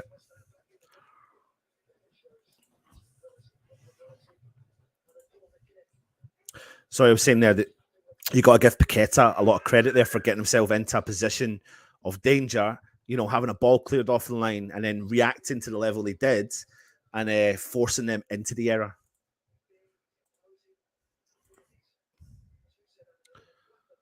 So that should give the team and the fans a little boost. Rice now with Agard on the ball, plays the ball early. He finds Paqueta looks like he dummies, or Ben Rama looks like he dummies it, leaving one for Emerson, but it goes back to Martinez. Martinez playing such a risky game back there. Heavy ball. West Ham really winning it back. They've done well, though. Tyrone Mings has got the ball. He brings it forward for Aston Villa.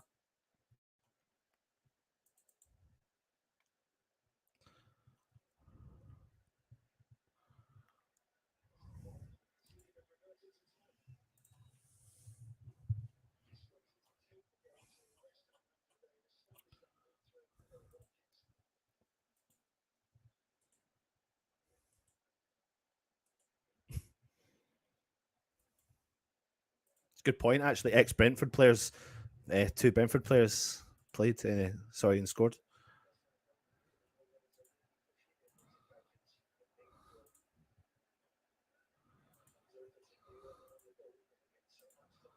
Big ball in from Aston Villa.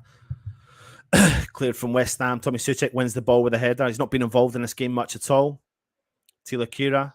Watkins does well to play the ball through the middle. Agard comes, collects it, and he plays the ball forward, out wide to Emerson, who drives forward for West Ham. He keeps driving forward. Plays the ball early to Ben Rama. Ben Rama on the left-hand side for West Ham.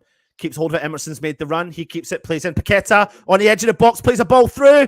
Takes a deflection. Tommy Soucek goes and wins it against Martinez. Get out, Martinez! Goes out for a corner to West Ham. Martinez has done enough there to get the ball out, and Tommy Soucek was going chasing it, and both entitled to go for the ball, and Martinez has put it out. It's a West Ham corner. Good play there. Nice. You see that ball from Paqueta. I see what he was doing. You see the run from Danny Ings. So close. But it's been intercepted from the Aston Villa team, and it's gone out for a West Ham corner. Come on, West Ham. Come on, West Ham. It's all over Danny Ings, he was. West Ham players gone down. They were all over Danny Ings there. Ball gets switched out to Jared Bowen on the right-hand side. Puts it onto his left foot. Tries to hit it in low with a bit of power.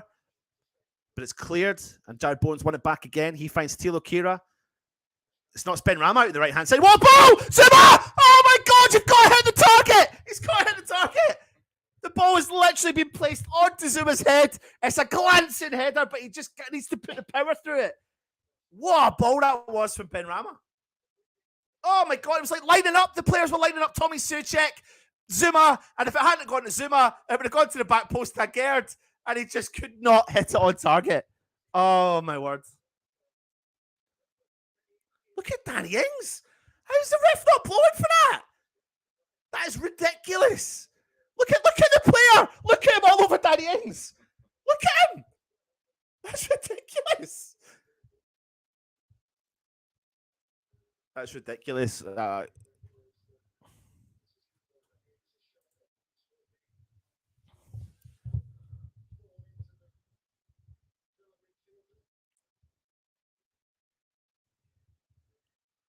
Aston Villa with the ball, playing the ball forward. Carlos. Who did I call him? Carlos. Luis. Ariola's got the ball though. Plays it early. Gerd. 31 minutes gone. If you're just joining me, it's West Ham 1, Aston Villa 1. Taylor Kira plays the ball early. Oh, I thought it was a good ball, to be fair. Jared Bowen doesn't commit to the run. It goes back, and Martinez has got the ball for Aston Villa.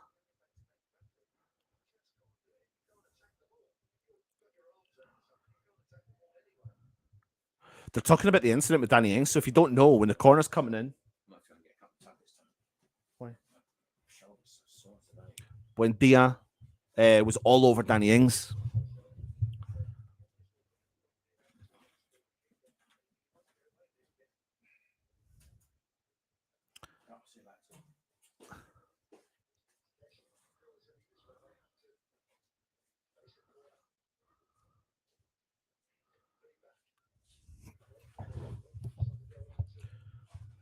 Big ball forward from Aston Villa. Zuma reads it really well. Comes down to Taylor Kira. Declan Rice collects it. Jesus, Deckers.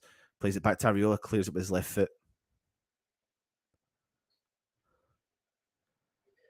McGinn for Aston Villa. Collects the ball. He's in the centre circle for Aston Villa. He plays it into Douglas Luiz. He plays it out wide left to Mings. Marino on the ball for Aston Villa. Back to Mings. Just inside the West Ham half. Luiz through the middle. Straight to West Ham player. That'll do. Emerson drives forward. Finds Ben Rama. We're still in the West Ham half. He's patient on the ball. Plays it back to Gerd. Declan Rice centrally. Deep in the West Ham half. Patient. Looks for head up. See who can pass the ball to. Paqueta drops in deep. Collects it. He chips the ball forward. What a ball that is. Ben Rama takes the touch on the ball. What a vision that was. Ben Rama now challenging one-on-one with the player. Skips by the player. Cross it early! Oh, the player does well to get in front of Danny Ings. Jared Bowen tries to win the header, but Aston Villa have got the ball. They play it out wide right. West Ham pressing them really high, keeping the bodies up forward there. Bailey there. Bailey's got the ball. West Ham put the pressure on. Plays it back to the defender. Konsa clears for Aston Villa, and West Ham win the ball back. Big clearance from them, but Bailey drops in, collects the ball for Aston Villa. Paqueta comes in, intercepts, and it goes out for a Villa throw-in just on the halfway line. Better from West Ham, though. Better from West Ham.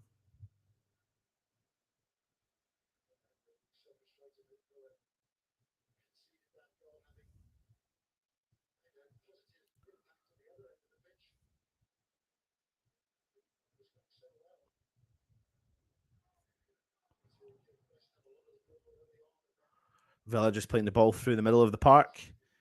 Konsa's got it, plays it out wide. Cash for Aston Villa, just coming over the halfway line. He switches play completely to find Mings. It's back in Aston Villa half again, just coming over the halfway line. He tries to switch play. Heavy touch from the Aston Villa player. Ollie Watkins comes in, wins it back though. Buendina plays it out wide right. Bailey tries to cross it in early. How is it found?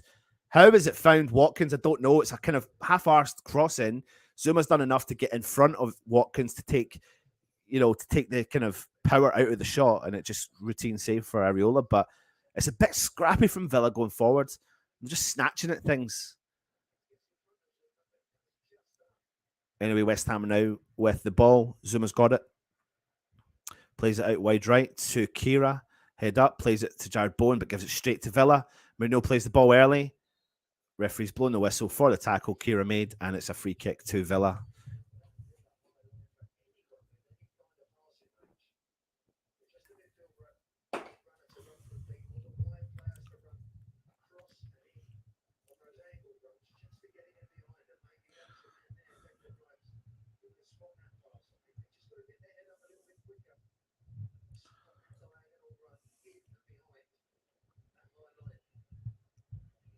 Mings for Aston Villa.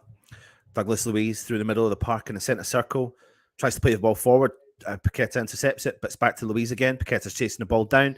Konsa plays it out wide right to Cash. Good tackle from Emerson. Tommy Souček collects the ball in the middle of the park. Turns the ball. Drives forward. Centre circle. Plays it out wide left to Emerson. Good football from Souček. Paqueta comes back. Collects it. He's just got it on the halfway line. Emerson plays the ball back to Agerd. Agerd switches play completely. It's gone straight to Marino, who's collected it and played it back to Martinez. Ings putting the pressure on. Mings comes out wide left. West Ham starting to play high line.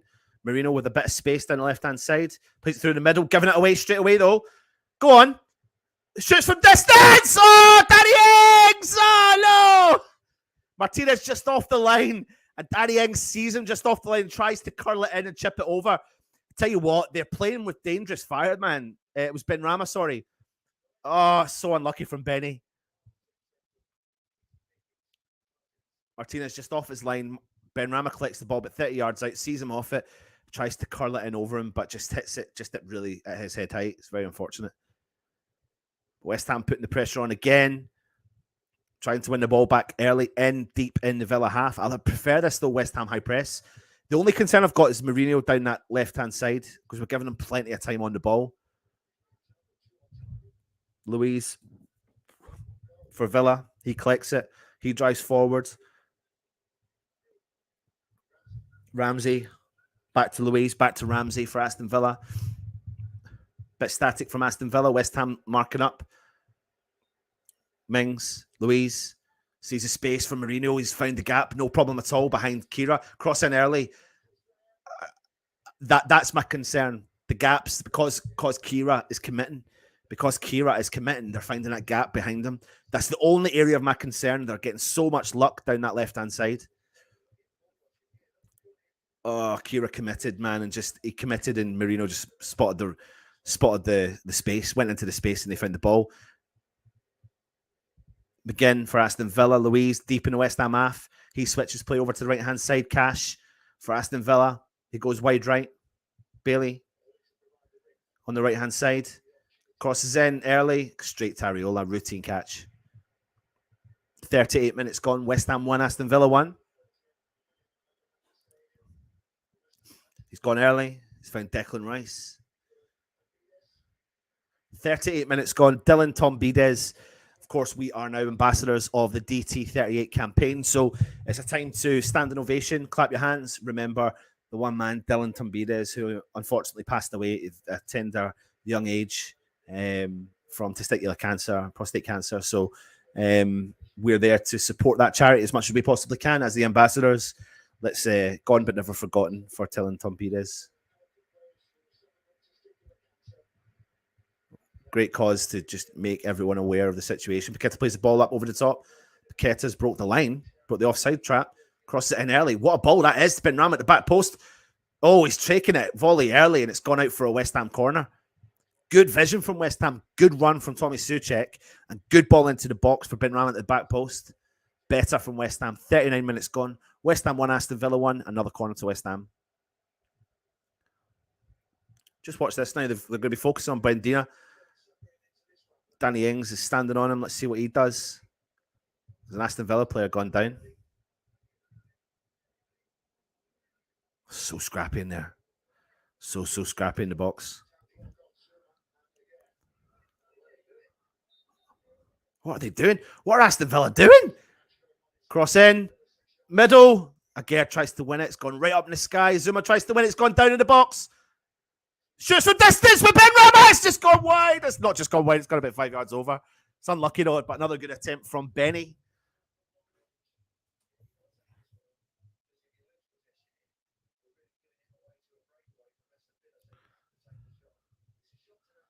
Do you know what? Unlucky from Benny. Like, I seen why he was attempting that. Martinez with the ball for Aston Villa. Plays it out to Mings for Danny Ings to chase down. It's gone over wide right to Konsa of Aston Villa. McGinn's there to support. Tommy Soucek drops in on a deep line trying to push up forward. John McGinn plays the ball out wide to Marino. Goes back to Douglas Luiz in the Aston Villa half. Looks like he's potentially going to go back to Martinez, which he does, of Aston Villa, the keeper. He's on the edge of the 18-yard box. We all know like he likes to commit going forward. He sprays the ball wide left to Marino. He collects the ball. Kira does enough to get a touch on it. Now it's back with Mings of Aston Villa. Deep in the Aston Villa half. Goes out wide to Konsa. Just coming into the centre circle with Douglas Luiz. He's put it back to Konsa of Aston Villa. He goes out wide to Matty Cash, just coming over the halfway line on the right-hand side. Into John McGinn, through the middle. Ramsey, Bailey out on the right-hand side. Plays it back, finds Cash. McGinn, surrounded by West Ham players. He skipped by 2 or 3 of them, and he's done really well, to be fair. Marino on the left-hand side. He fancies his chances against it's a good ball through. Oh, my word. Areola saved West Ham. Ollie Watkins should have made that 2-1. Areola has absolutely saved West Ham there. They really just walked that ball through our defence. Marino skips by Kira. Nice deft touch through. Shot from Ramsey, and it comes onto the feet of Ollie Watkins, who literally just taps to tap it into the back of the net. Fortunately, he taps it straight at Areola. But it's a good save from that range, from that close, tight area. Watkins should have really made that 2-1 Aston Villa. Big ball up over the top for Jared Bowen to chase. He's in. Oh, he's got a lot to do, a lot of work to do. And Mings has cleared it for them, but West Ham are trying to win the ball back. Paqueta, don't bring him down, Paqueta. And he's given away a free kick in the halfway line. To be fair, I would probably be glad he's done that because it's given us a bit of time to get bodies back because they could have broke our lines quite quickly.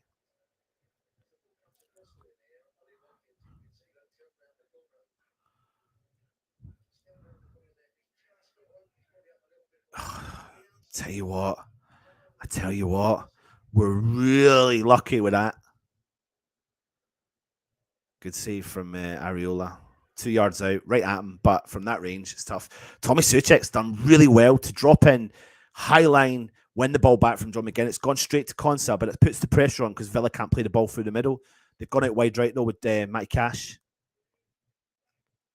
on the ball for Aston Villa. Plays the ball back to the halfway line. Konsa on the ball for Aston Villa. He's patient, holding the ball, looking for players to make a run for him. Nothing's on. Plays it out wide to Cash, who plays the ball back to the centre circle in Aston Villa half to Mings. Louise drops in, collects it. Now Mings has dropped deep in Aston Villa half. He's got it. Konsa's now got it before them. He drives forward into the halfway line. Head up, no one's there. Plays the ball through the middle. Ollie Watkins dropped deep, collects it. Buendia plays the ball early. Oh, it's good football from them. They're calling for a penalty, but Emerson's there, done enough. The thing is, for the last couple of minutes, we are playing with danger there because they've resulted to playing the ball in the feet and they're getting the ball into our box. It's a good football there between Ramsey and Watkins. Emerson's done really, really well coming back and tracking back. Good covering from him. Marino with the throw-in for Aston Villa on the left-hand side. Declan Rice chasing the ball down. Heavy ball back for Mings to chase, who's going to play the ball all the way back to Martinez.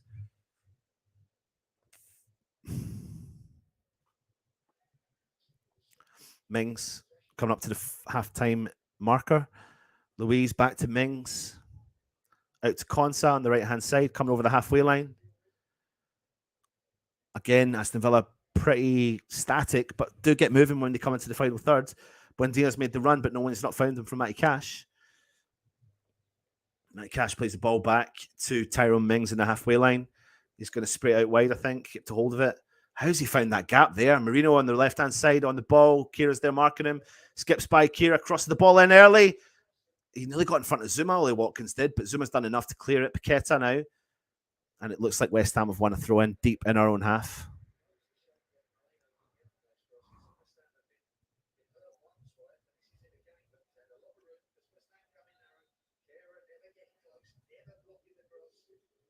We can't handle that Marino down the right-hand side. Really struggling with it. 2 minutes injury time, though. It's unlucky. Souček couldn't, Danny Ings couldn't keep hold of the ball there. Douglas Luiz. Buendia. Oh, it's good football from Aston Villa. Watkins. Why are we not closing down? How come they're getting to every second ball in that position? Benny's done really well, but we've lost it. Now it's Bailey for Aston Villa. A heavy ball into Buendia. He skipped by Benny. Paqueta's there. He wins the ball. Douglas Luiz is on him heavy. Paqueta skipped by him. He plays a good ball for Jared Bowen. Go, go, go, go! Go! Go! He skipped by one player. Go! Into the box! Oh, it's a heavy touch. I think it's going to be is it going to be a corner or a throw-in? It's corner. This is our last chance. I was going to say, Bowen kind of slowed up there a little bit, didn't he? He slowed up a little bit, but then there was no one there supporting him, so that was the issue. Right, this is our last chance. We've got 50 seconds left of this half. That's injury time half. Bowen with the corner. Try and make this count, West Ham. Try and make this count. Look at the Buendia over Danny Ings. Even Tyrone Mings is telling his player to leave him alone. He's gone over to speak to Buendia.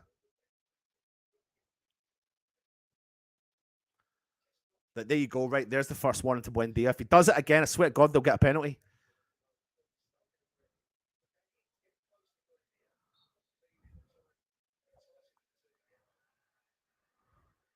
Buendia's all over him! Back post to West Ham. Back heel from West Ham. Cross. Another corner.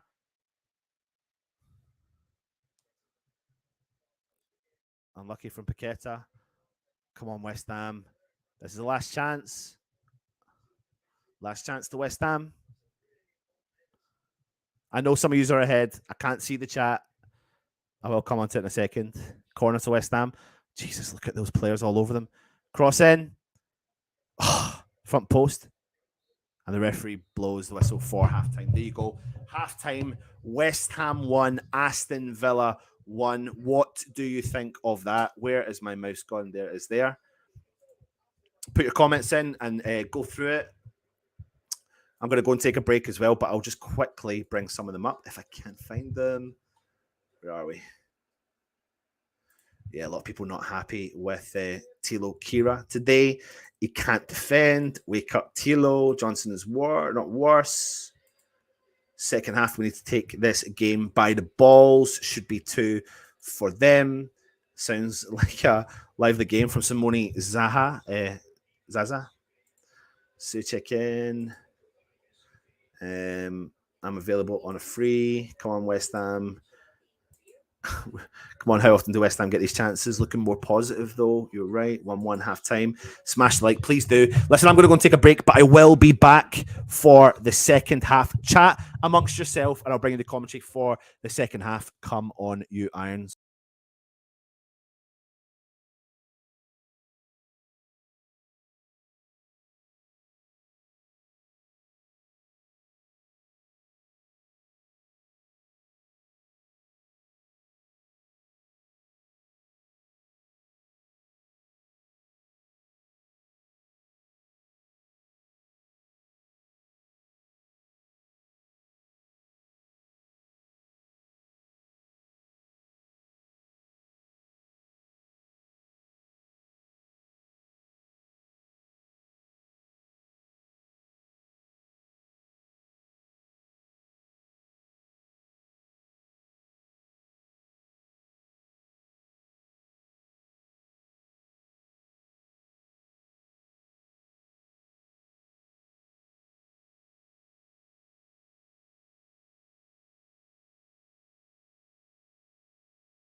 And we are back for the second half. Jared Bowen in the attack straight away. Tries to cross it in. Big cross in from Paqueta to the back post. Ben Rama shoots! Oh, Jesus Christ! Save from Martinez straight away. Hold up in play because it looks like it's been a clash of heads. Wow. That was a very quick start from West Ham there.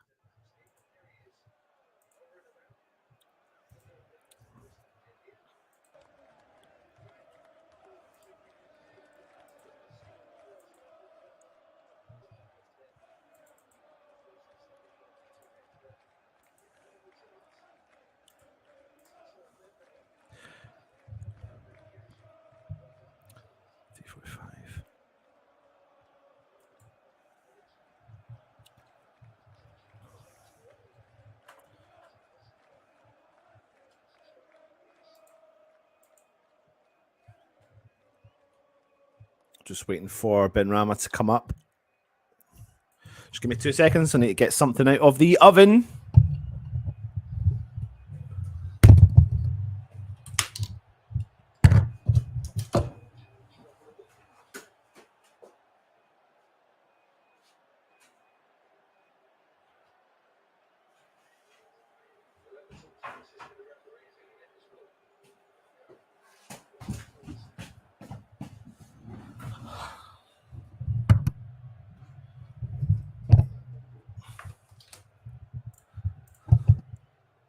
I'm back. Just trying to get my camera back.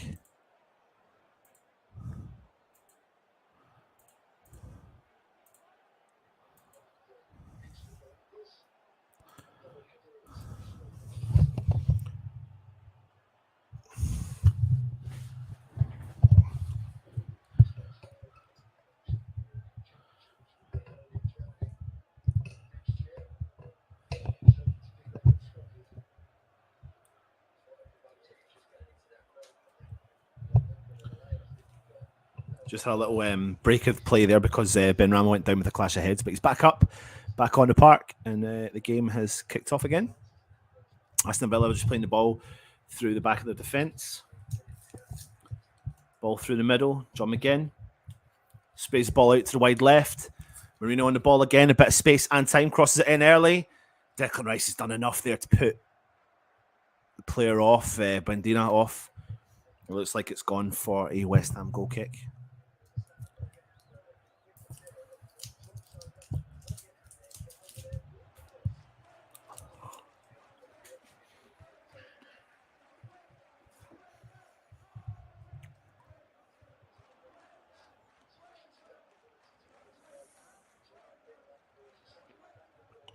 West Ham playing the ball early. Oh, nearly broke for Danny Ings, but Tyrone Mings has done enough. Oh, he's taken a wild bounce.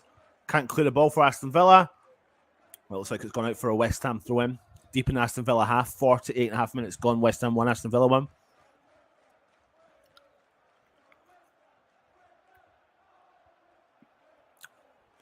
Declan Rice with the ball. Drives forward. Emerson. Ben Rama on the left. Puts it onto his right foot. Plays it back to Declan Rice. Chips the ball forward, sprays it. Jared Bowen. Oh, I thought he thought that was going to... Jared Bowen's tried to let that go out for a corner. He's giving away a foul. It's a free kick.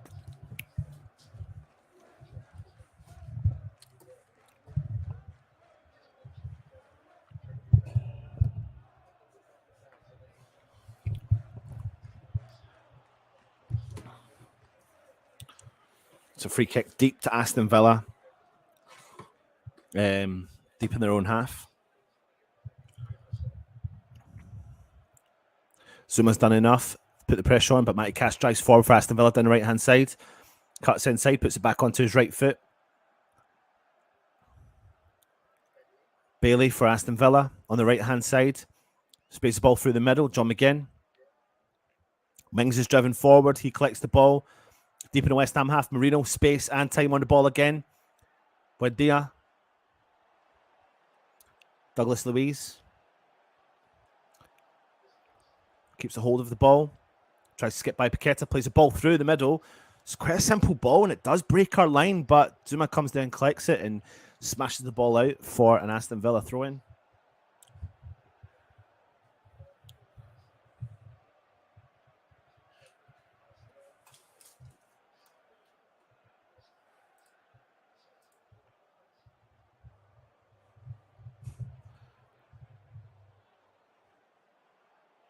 Something out of the oven. Another baby. No, it certainly is not another baby. Ball over the top from Aston Villa. Gets into the box. Emerson's there to clear, but no Aston Villa player was there. Only just a West Ham player. But we've gone on the break. Danny Ings collects it. Finds Paqueta out on the right-hand side. He's got a lot of work to do. It's 3-on-3. Skips by one player. Tries to cross it out of the back post to Benny. Benny gets it. It's a weird ball, but Benny does get it. Aston Villa have had the time. Emerson's made the overlapping run. Benny keeps a hold of it. Shoots from distance. Goes wide, a couple of yards wide. Benny's taking his... Benny's up for it today, isn't he?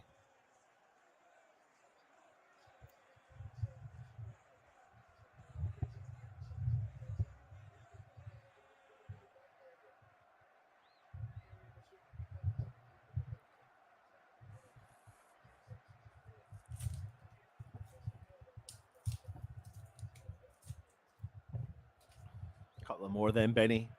Maybe you'll find the back of the net, son. Declan Rice playing the high line for West Ham. Aston Villa playing the ball through the back of the defence. Ramsey drops in, plays it back to Tyrone Mings.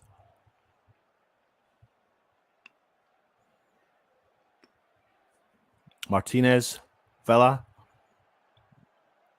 Just literally standing there with the ball at his feet. West Ham not pressing, but they're not. He's just such a wind-up merchant, isn't he?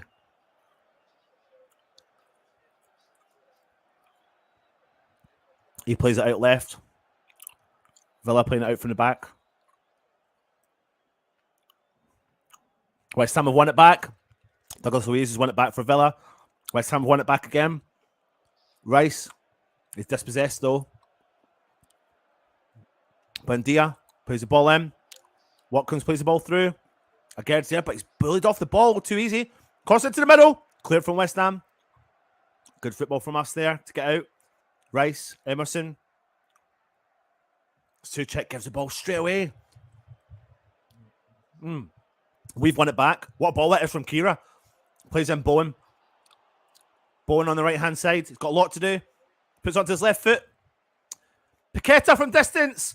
Oh, he does a flick over to the left to Danny Ings. Paqueta's there.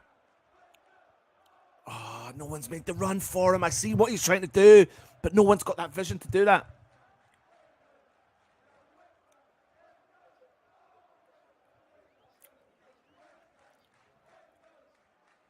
Villa out on the left-hand side.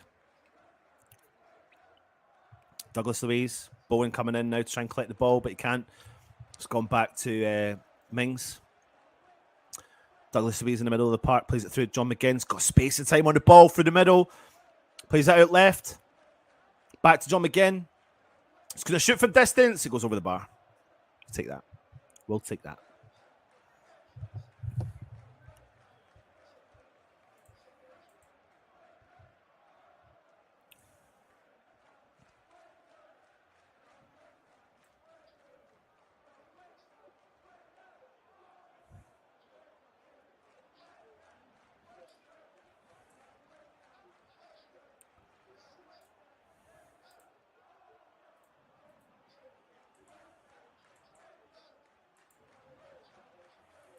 Ball in behind the defender. Martinez comes out and smashes the ball out for a West Ham throw-in.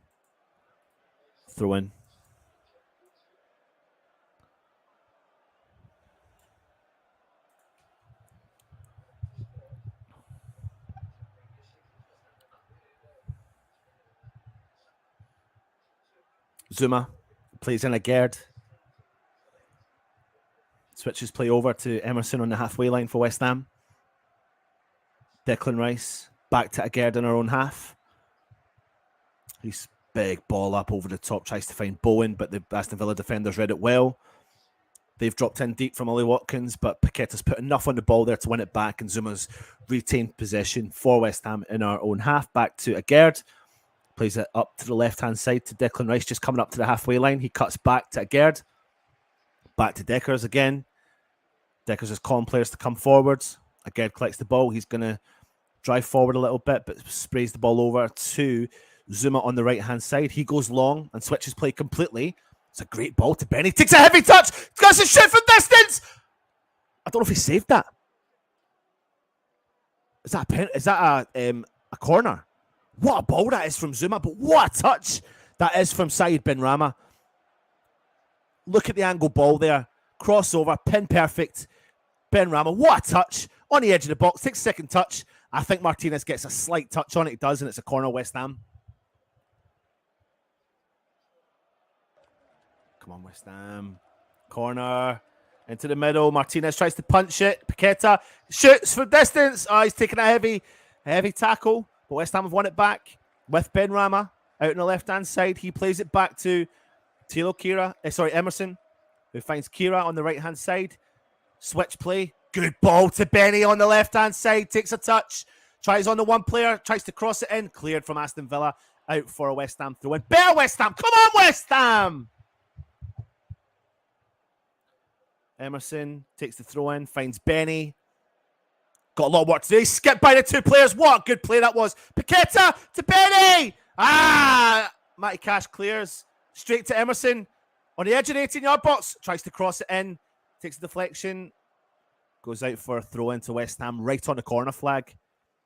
Oh, it was good vision from Paqueta and Ben Rama, but just not enough power on the pass. It's another throw into West Ham.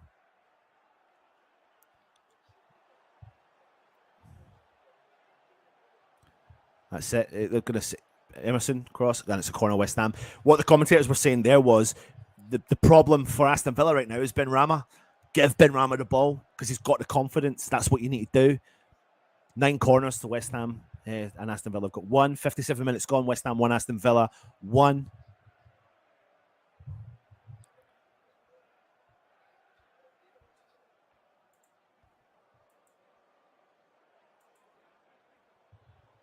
Corner in, cleared.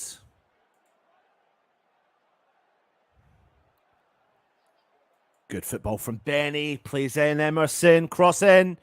Cleared from Aston Villa. Good tracking back there from Jared Bowen. Onto Ben Rama. Chips the ball forward. Tries to chase it for Danny Ings. Too heavy. Oh, what is going on?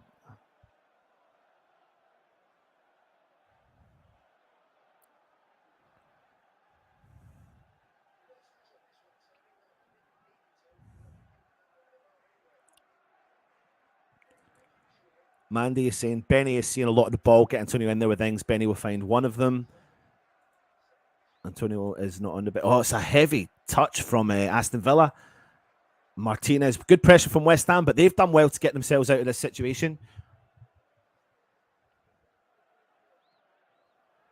Michael, my dad, has had to he's gone home. He normally sits and watches it with me, but he's just gone home.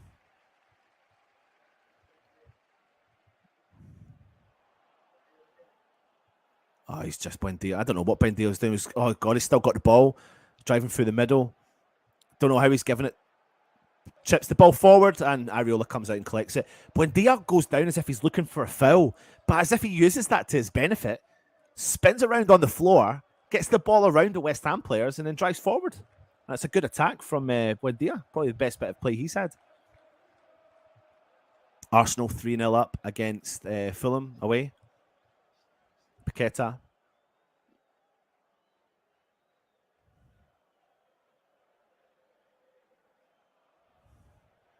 Kira. Big switch play. They've broke the offside trap with Benny. Benny shoots early. He's gone for a handball. He's got a corner. All those cross. Let's have a look here. Those diagonal balls every single time are hitting Benny. He shoots early. Benny was calling for a handball.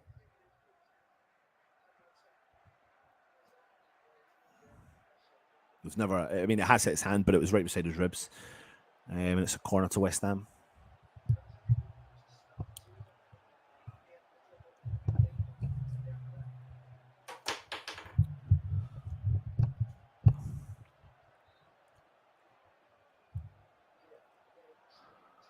Corner to West Ham. Oh, buen deal. He's all over Danny Ings.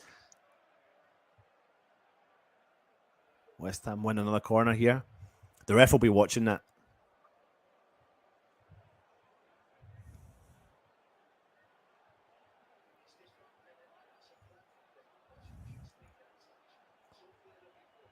Corner to West Ham.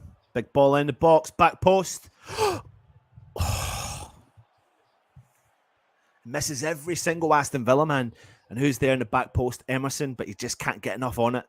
It's gone out for a goal kick.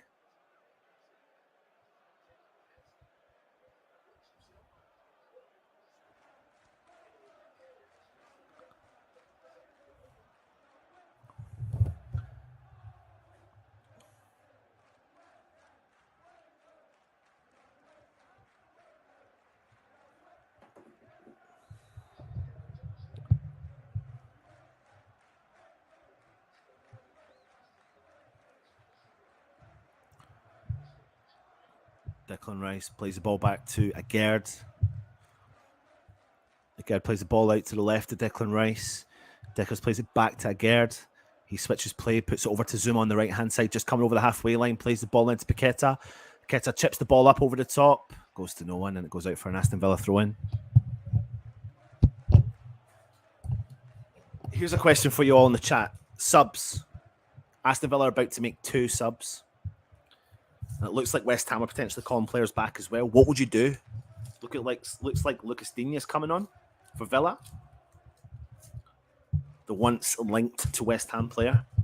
Tommy Soucek's done really well. Ben Rama from distance tries to chip the ball forward. Paqueta regains possession, plays it into Emerson, plays it back to Agard, and then centre circle, plays it out wide right to Zuma, just over the halfway line. Kira plays back to Zuma, back in the West Ham half, all the way over to Agard. Now to Declan Rice on the left-hand side, coming over the halfway line. Puts it back to Agard, just coming into the centre circle, out wide right again. Kurt Zuma plays the ball forward to Paqueta. On the right-hand side, Paqueta keeps a hold of it, plays it inside. Jared Bowen, who then plays the ball back to Kurt Zuma. Kurt Zuma switches play over to the left to Declan Rice, over the halfway line. He drives forward for West Ham. Plays it back to the halfway line to Agard. Agard drives forward, finds the gap, switches play, good ball, out wide right, and cannot keep control of it. Thilo Kehrer, unfortunately.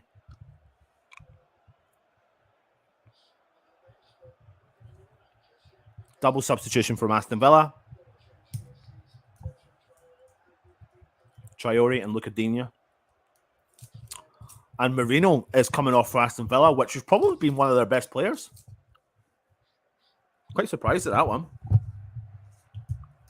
Maybe they're thinking about the pace with Digne against Kehrer.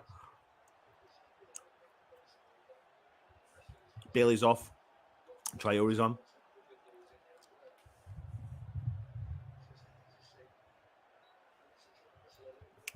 63 minutes gone. 64 minutes gone.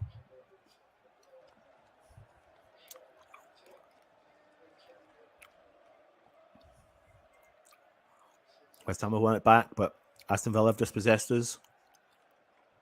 Nice football between Aston Villa, but they've lost it.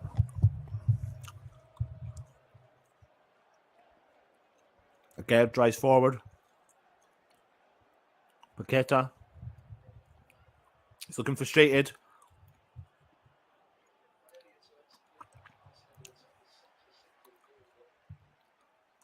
Aston Villa have won the ball back.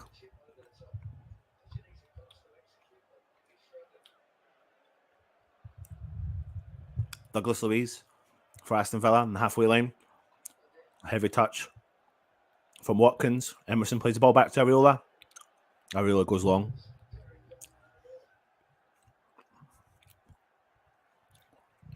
Danny Ings a bit isolated up top, isn't he? Big diagonal ball from Rice to Ben Rama. Again, gets to Ben Rama out on the left-hand side. Skips by one player, no problem at all. Crosses it in. Oh, it's unlucky. Martinez has to stretch to collect it. Those diagonal balls are throwing so much pressure on Aston Villa. Benrahma's getting to every single one of them. Tommy Souček's more than entitled to go for that. Martinez has dived.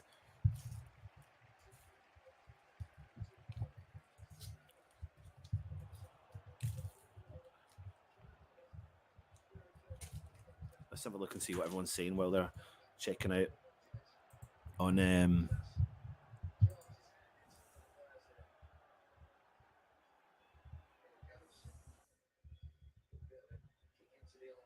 Russie B was on BBC the other day, yes. So slow, I'm getting my computer scene this week, so hopefully it'll be back to working order. Corny and Pablo.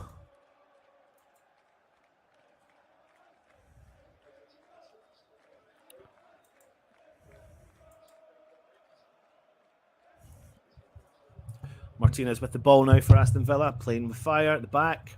Chips the ball forward. Emerson tries to read it to collect it early, but he can't. Agard comes back, pushes the ball forward. Flick on header from West Ham. Benny's offside.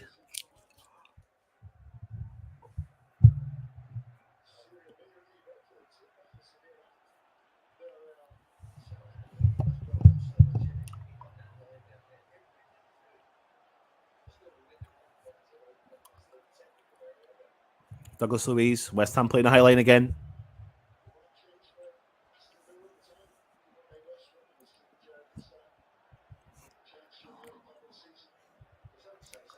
Agard fouls the player. Aston Villa with a free kick. And Aston Villa half.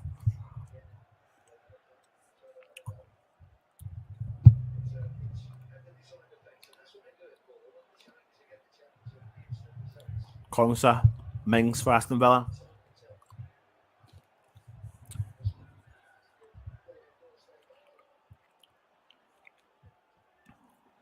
Oh, a bit of space down the left-hand side. Lucas Digne. Well done from Declan Rice. Ramsey for Buendia now for Villa on the 18-yard box. Digne. Buendia. Ramsey out on the left-hand side. Back to Buendia. Nice, neat ball there through for John McGinn. Great tackle from Kurt Zouma. Zuma's calling for the goal kick, and I think he wins the goal kick.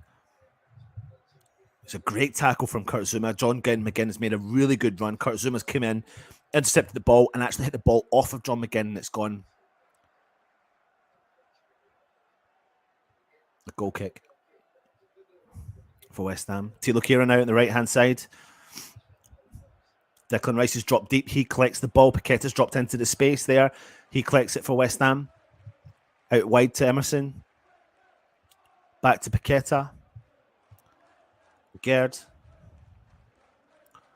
Deckers. Oh, they're looking for the switch run for Benny. But Deckers has gone over the top. Can't get it to him. But Bowen's done enough to win it back for West Ham. He's dispossessed, but he wins it back. Skips by one player. Shot! Benny shoots! Oh, Benny just can't get enough of those shots. It's so frustrating. He's so frustrated at himself because he knows he's been putting more power through it and he can't get them on it. We've got chances. We just cannot put these chances away. I feel like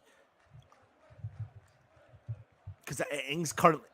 Oh, Paqueta leaves his foot in there and it's going to foul. I feel like Danny Ings is a bit isolated back there, to be honest. Up top himself.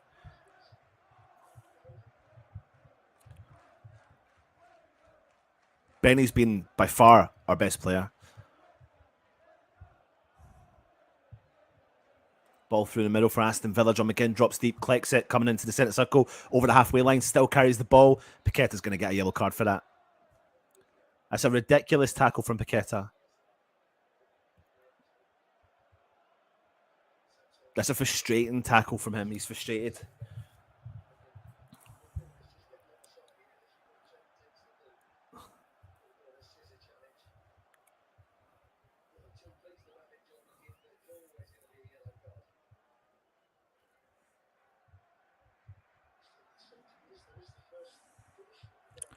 First yellow card of the game. Did not expect that to take that long.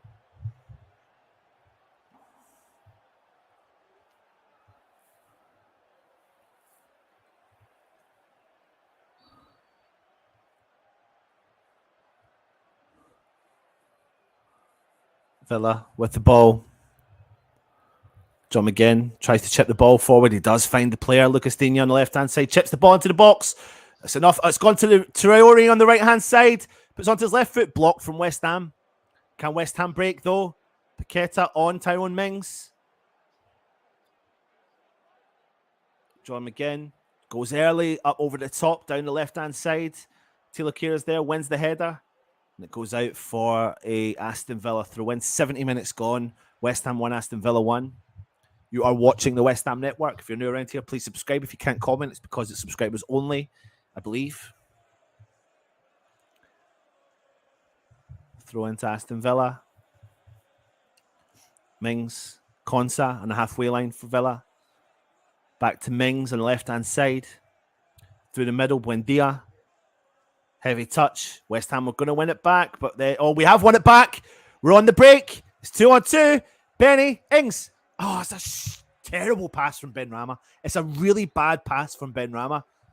It's the consistency of the levels. He's been our best player, but that's such a bad pass. Really, really bad. Really pissed off with that. Traore now on the right-hand side. A counter from our Aston Villa. It's onto his left foot. Tries a neat ball through. But Rice is intercepted in the box. Rice! Why are you letting that happen? Oh, no, don't know. They're calling for a penalty. Villa are calling for a penalty. Buendia's down. Buendia is a diver. It's going to go to VAR. Rice has been caught out in the 18-yard box.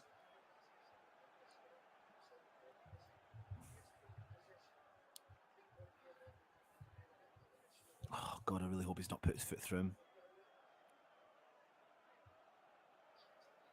It's not a penalty.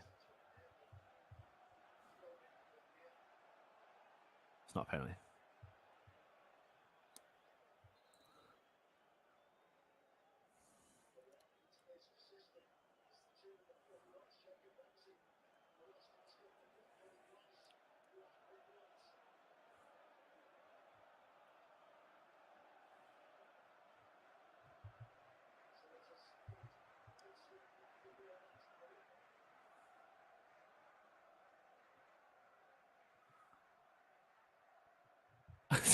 Don't know what's going on.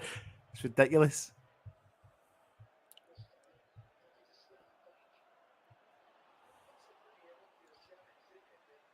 Buendia's still down, man. He's ridiculous diver. I mean, he's honestly, you think it's a referee's pulling over Deckers.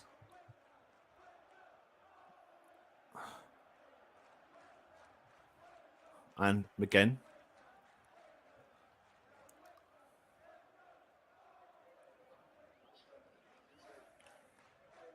Frustration's boiling over.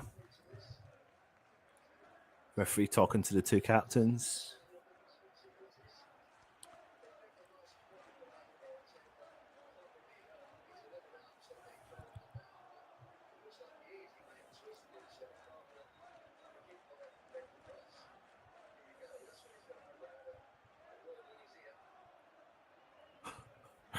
Declan's gone over Buendia, screamed in his face. Like, get up, mate.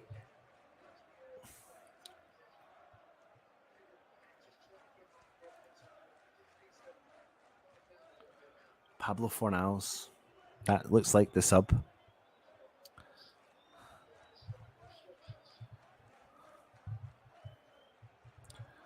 Buendia, mate, like, that is ridiculous that why he's still down.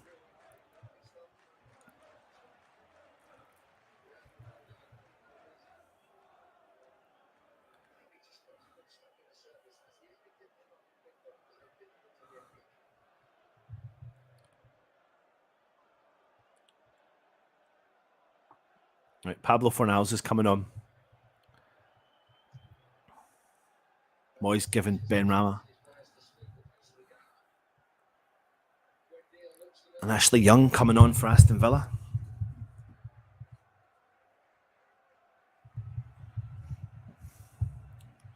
"15 minutes to go.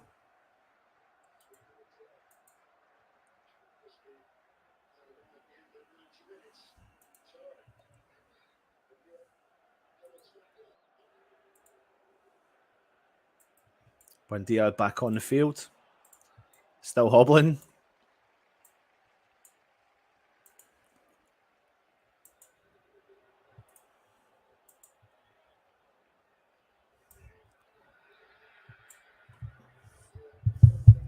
What do you think of the substitution that Moyes is about to make?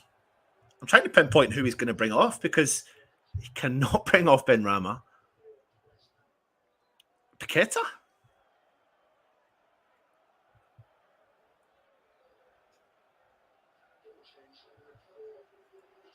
Yeah, Paqueta.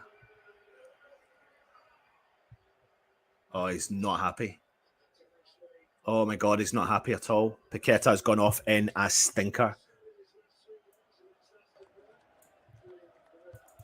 Paqueta has gone off in an absolute... Straight down the tunnel. Straight down the tunnel for Paqueta. Paqueta has spat the dummy out.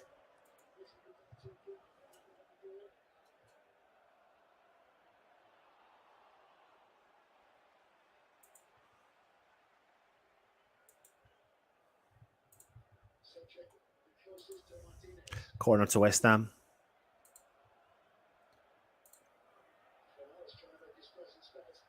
Zuma's won the header, but it's fallen into the path of Aston Villa.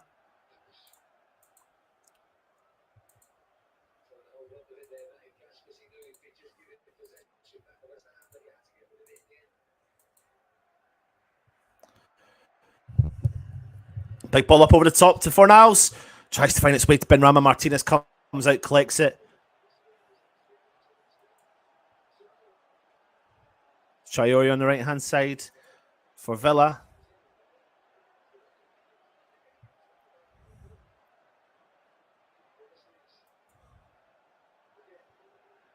Buendia, blocked from West Ham. That's our current team.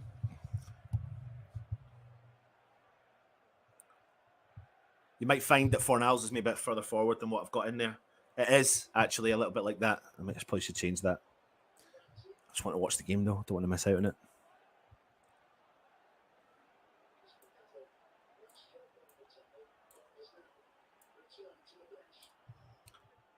Paqueta is back on the bench.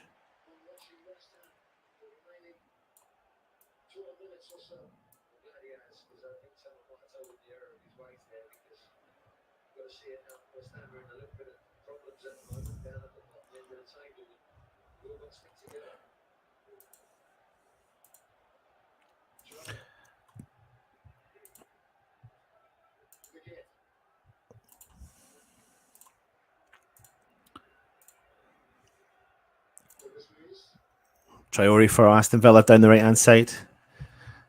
Tries the ball into Ariola. See, this is the thing I'm getting at now. Villa look like they're about to make another double substitution. We've made one substitution, but Ings is isolated. He's not really doing anything up top. Something needs to change up top, and I don't really know why we're not even looking at that substitution. I know it can only take a player like Ings one opportunity and bang, we could get a goal. The difference is, though, what else is he bringing to this game right now? Right now, it's nothing. And unless you give support, then you're going to get anything from him. So change it. Why are you not bringing Skamak on? Look, that's frustrating.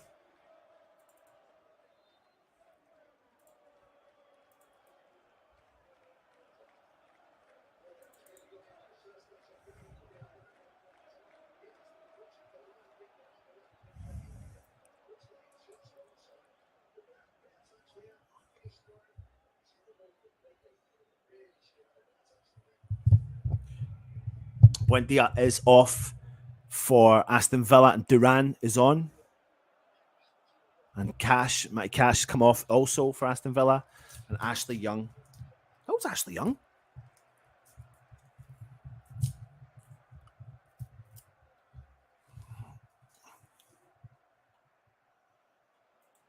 Emerson. He's dispossessed off the ball. Too easy. And now Aston Villa on the attack. Out wide left. Digne into the box. Cleared from Aguerd. Douglas Luiz. Ashley Young. Traore out on the right-hand side, skips by Emerson, chips the ball into the back post. He's a marked player, chips it in, but Zuma has cleared to Danny Ings, but Danny Ings can't get in on it. Clearance from West Ham, but they're first to the ball now.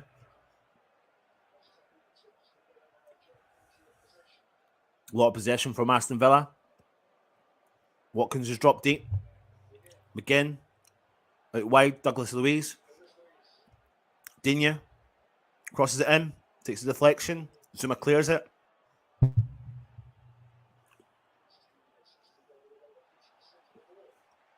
High foot from Aston Villa. And West Ham won a free kick. High foot on Jared Bowen.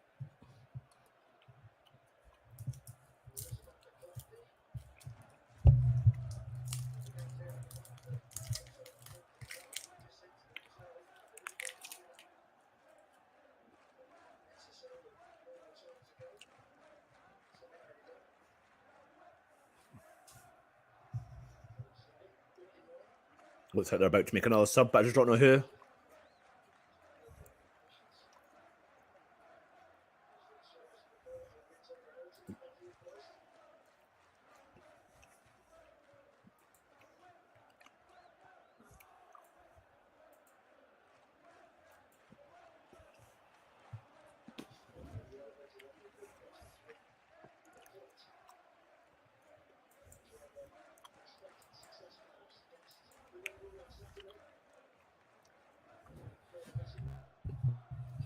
Spray ball. Jared Bowen. Cuts inside. Cuts back. Oh, it's gone behind Fornals, who does get a touch on it, but chips it up over the bar. Bowen's done really well. Villa are struggling with those diagonal balls all game. Left, right. We can't deal with him. And Bowen has just outpaced the player, got into the box, cut back, and Fornals just cannot get a touch.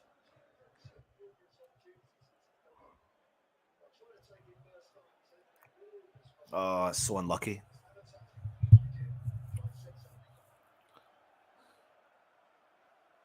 West Ham have regained possession again, though, in the middle of the park. Fornals puts in Declan Rice. Chips the ball forward. It's been read well from the Aston Villa. We've got literally like 7 minutes to go plus injury time. Souček plays well. Bowen down the right-hand side. Crosses it in. Oh, it's found its way to Ben Rama! Oh my God! How's he not put that to the back of the net? How has he not put that to the back of the net? Again, it's on the volley. Fornals down the right-hand side. Crosses the ball in. It misses everyone. Ben Rama chests it up, takes a deflection, goes out for a corner. That's why he's not put it to the back of the net. What a glorious opportunity. Probably be about 10 yards out. It's a great tackle. I think it's off Ashley Young. Corner to West Ham. Emerson. Oh, it's a front post diving header, but it's cleared from Aston Villa. Scamacca throws the ball to Benny. Takes it early. Emerson. Cross in. Oh! Tell you what. Mings has got in there and cleared the ball out for a West Ham corner. Unless he's given a... I think he's given a free kick. And Max Cornet is coming on for West Ham. Again, delighted to see that.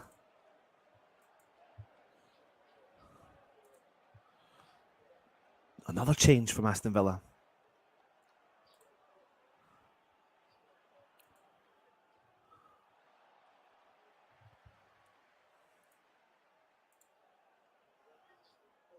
Ollie Watkins coming off for Aston Villa.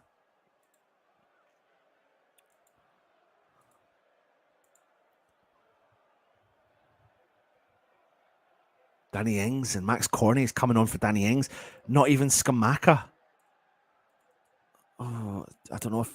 I love the fact that Cornet's coming on.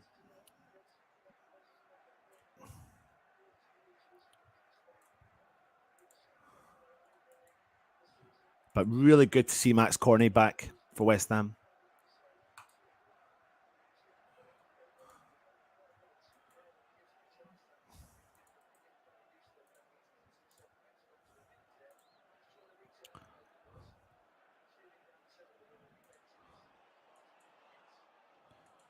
See what Max Corney can do.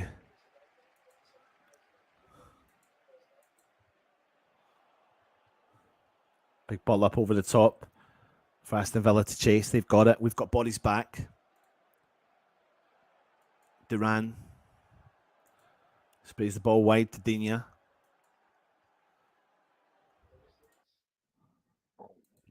West Ham have won it back, though.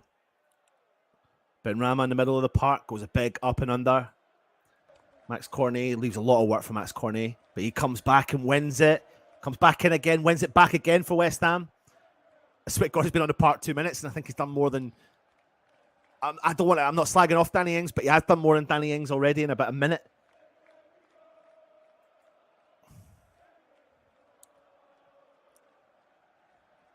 Zuma. Wide right with Jared Bowen.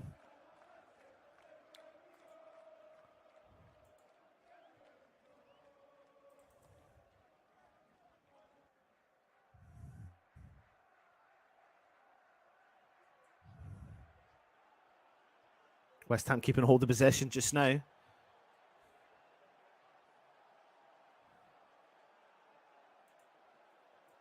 Playing the ball back to Zuma.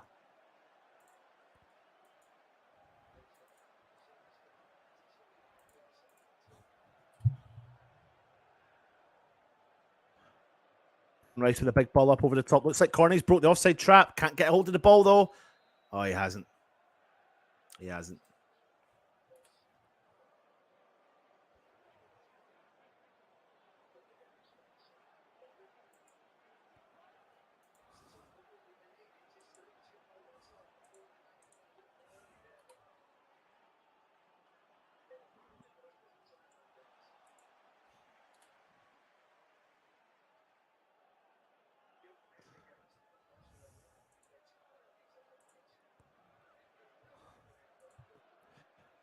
Nobody knows, we'll be going live straight after the game for the review. We've gone live to the stadium as well, so make sure you do join us. Hopefully, we'll be talking about 3 points.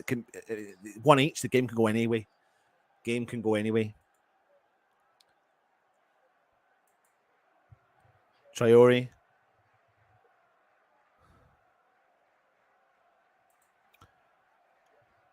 Young crosses it in. Oh my God.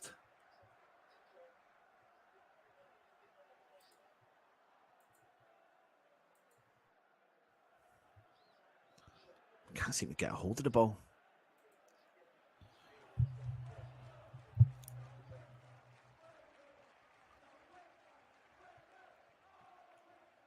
Traore does a good 1-2. He's got the ball down the right-hand side, crosses it in early.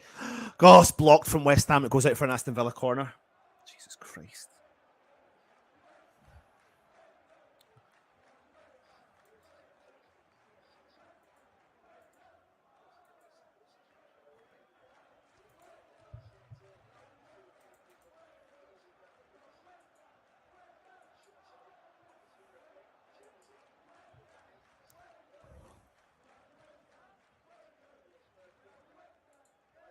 Third corner for Aston Villa.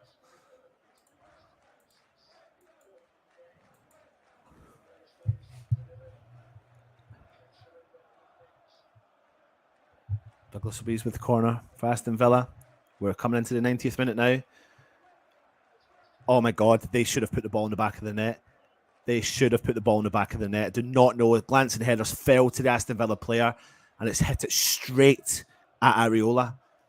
And we've just played the ball straight down the line, straight back to Aston Villa again.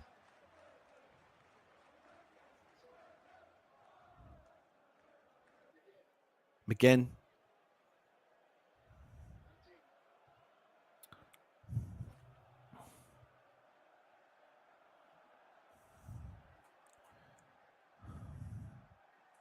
West Ham have dispossessed him, though. We're on the attack with Pablo, but no one's there helping him. Bowen skips by one. Heavy touch. Tyrone Mings collects it. 6 minutes of injury time. Oh, my God. 6 minutes of injury time.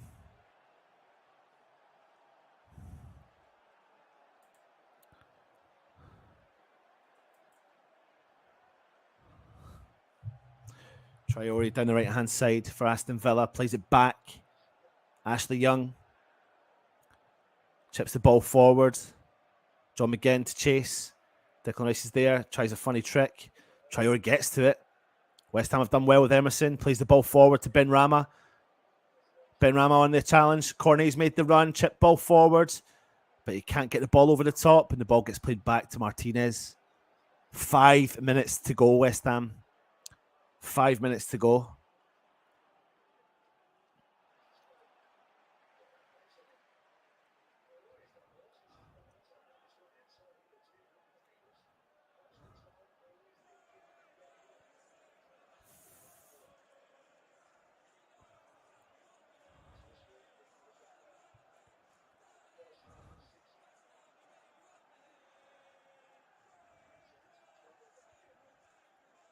Big ball forward from West Ham, but it's cleared straight to the path of Aston Villa. But we've dispossessed him with Ben Rama now on the ball. He tries an early ball. It looks like Max Cornet's broke.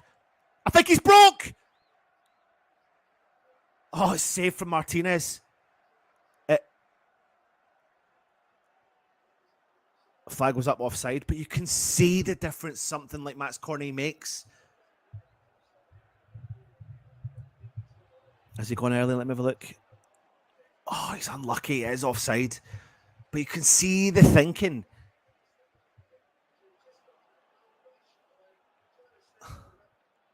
Tony Gill really pisses me off.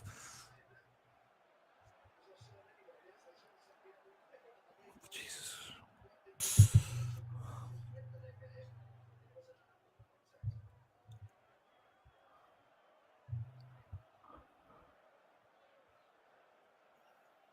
You can see what Max Cornet brings in terms of those like little dart and runs.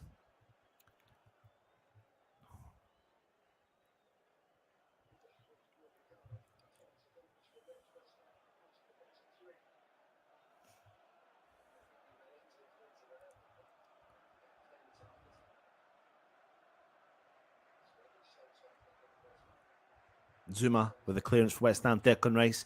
Ben Rama, big clearance up over the top. Cornet's broke the defender again. Broke the line again, but we're putting the pressure on and it's found its way back to Martinez. They're really struggling to cope with Cornet because he's reading the lines reasonably well. West Ham have won a throw-in deep in the Aston Villa half, but they're struggling to keep a kind of hold of him, to be honest. They don't know where he is.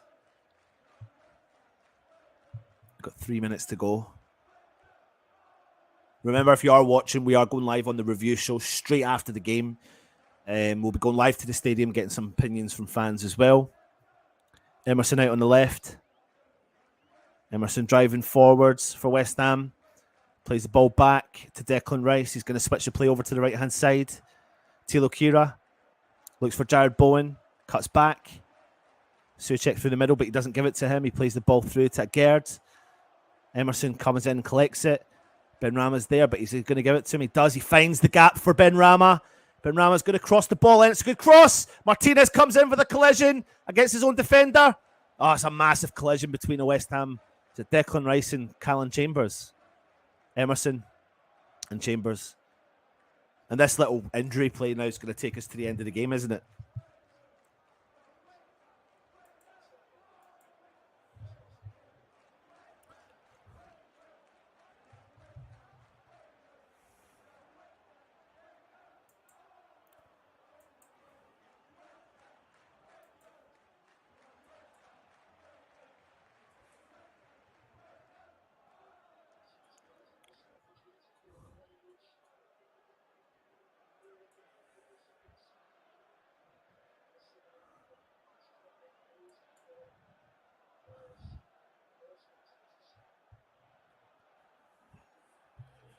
Free kick to Aston Villa in their own half.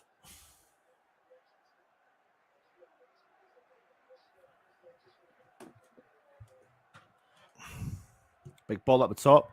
Massive, massive. Is that off Emerson? West Ham have gone no with a free kick early doors. Tilo Kira goes early, up over the top, tries to find Max Cornet. Goes against Martinez. He takes a heavy header to clear. Offside again.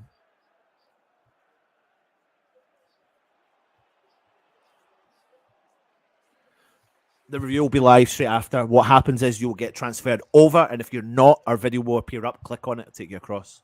Come join us for a live chat.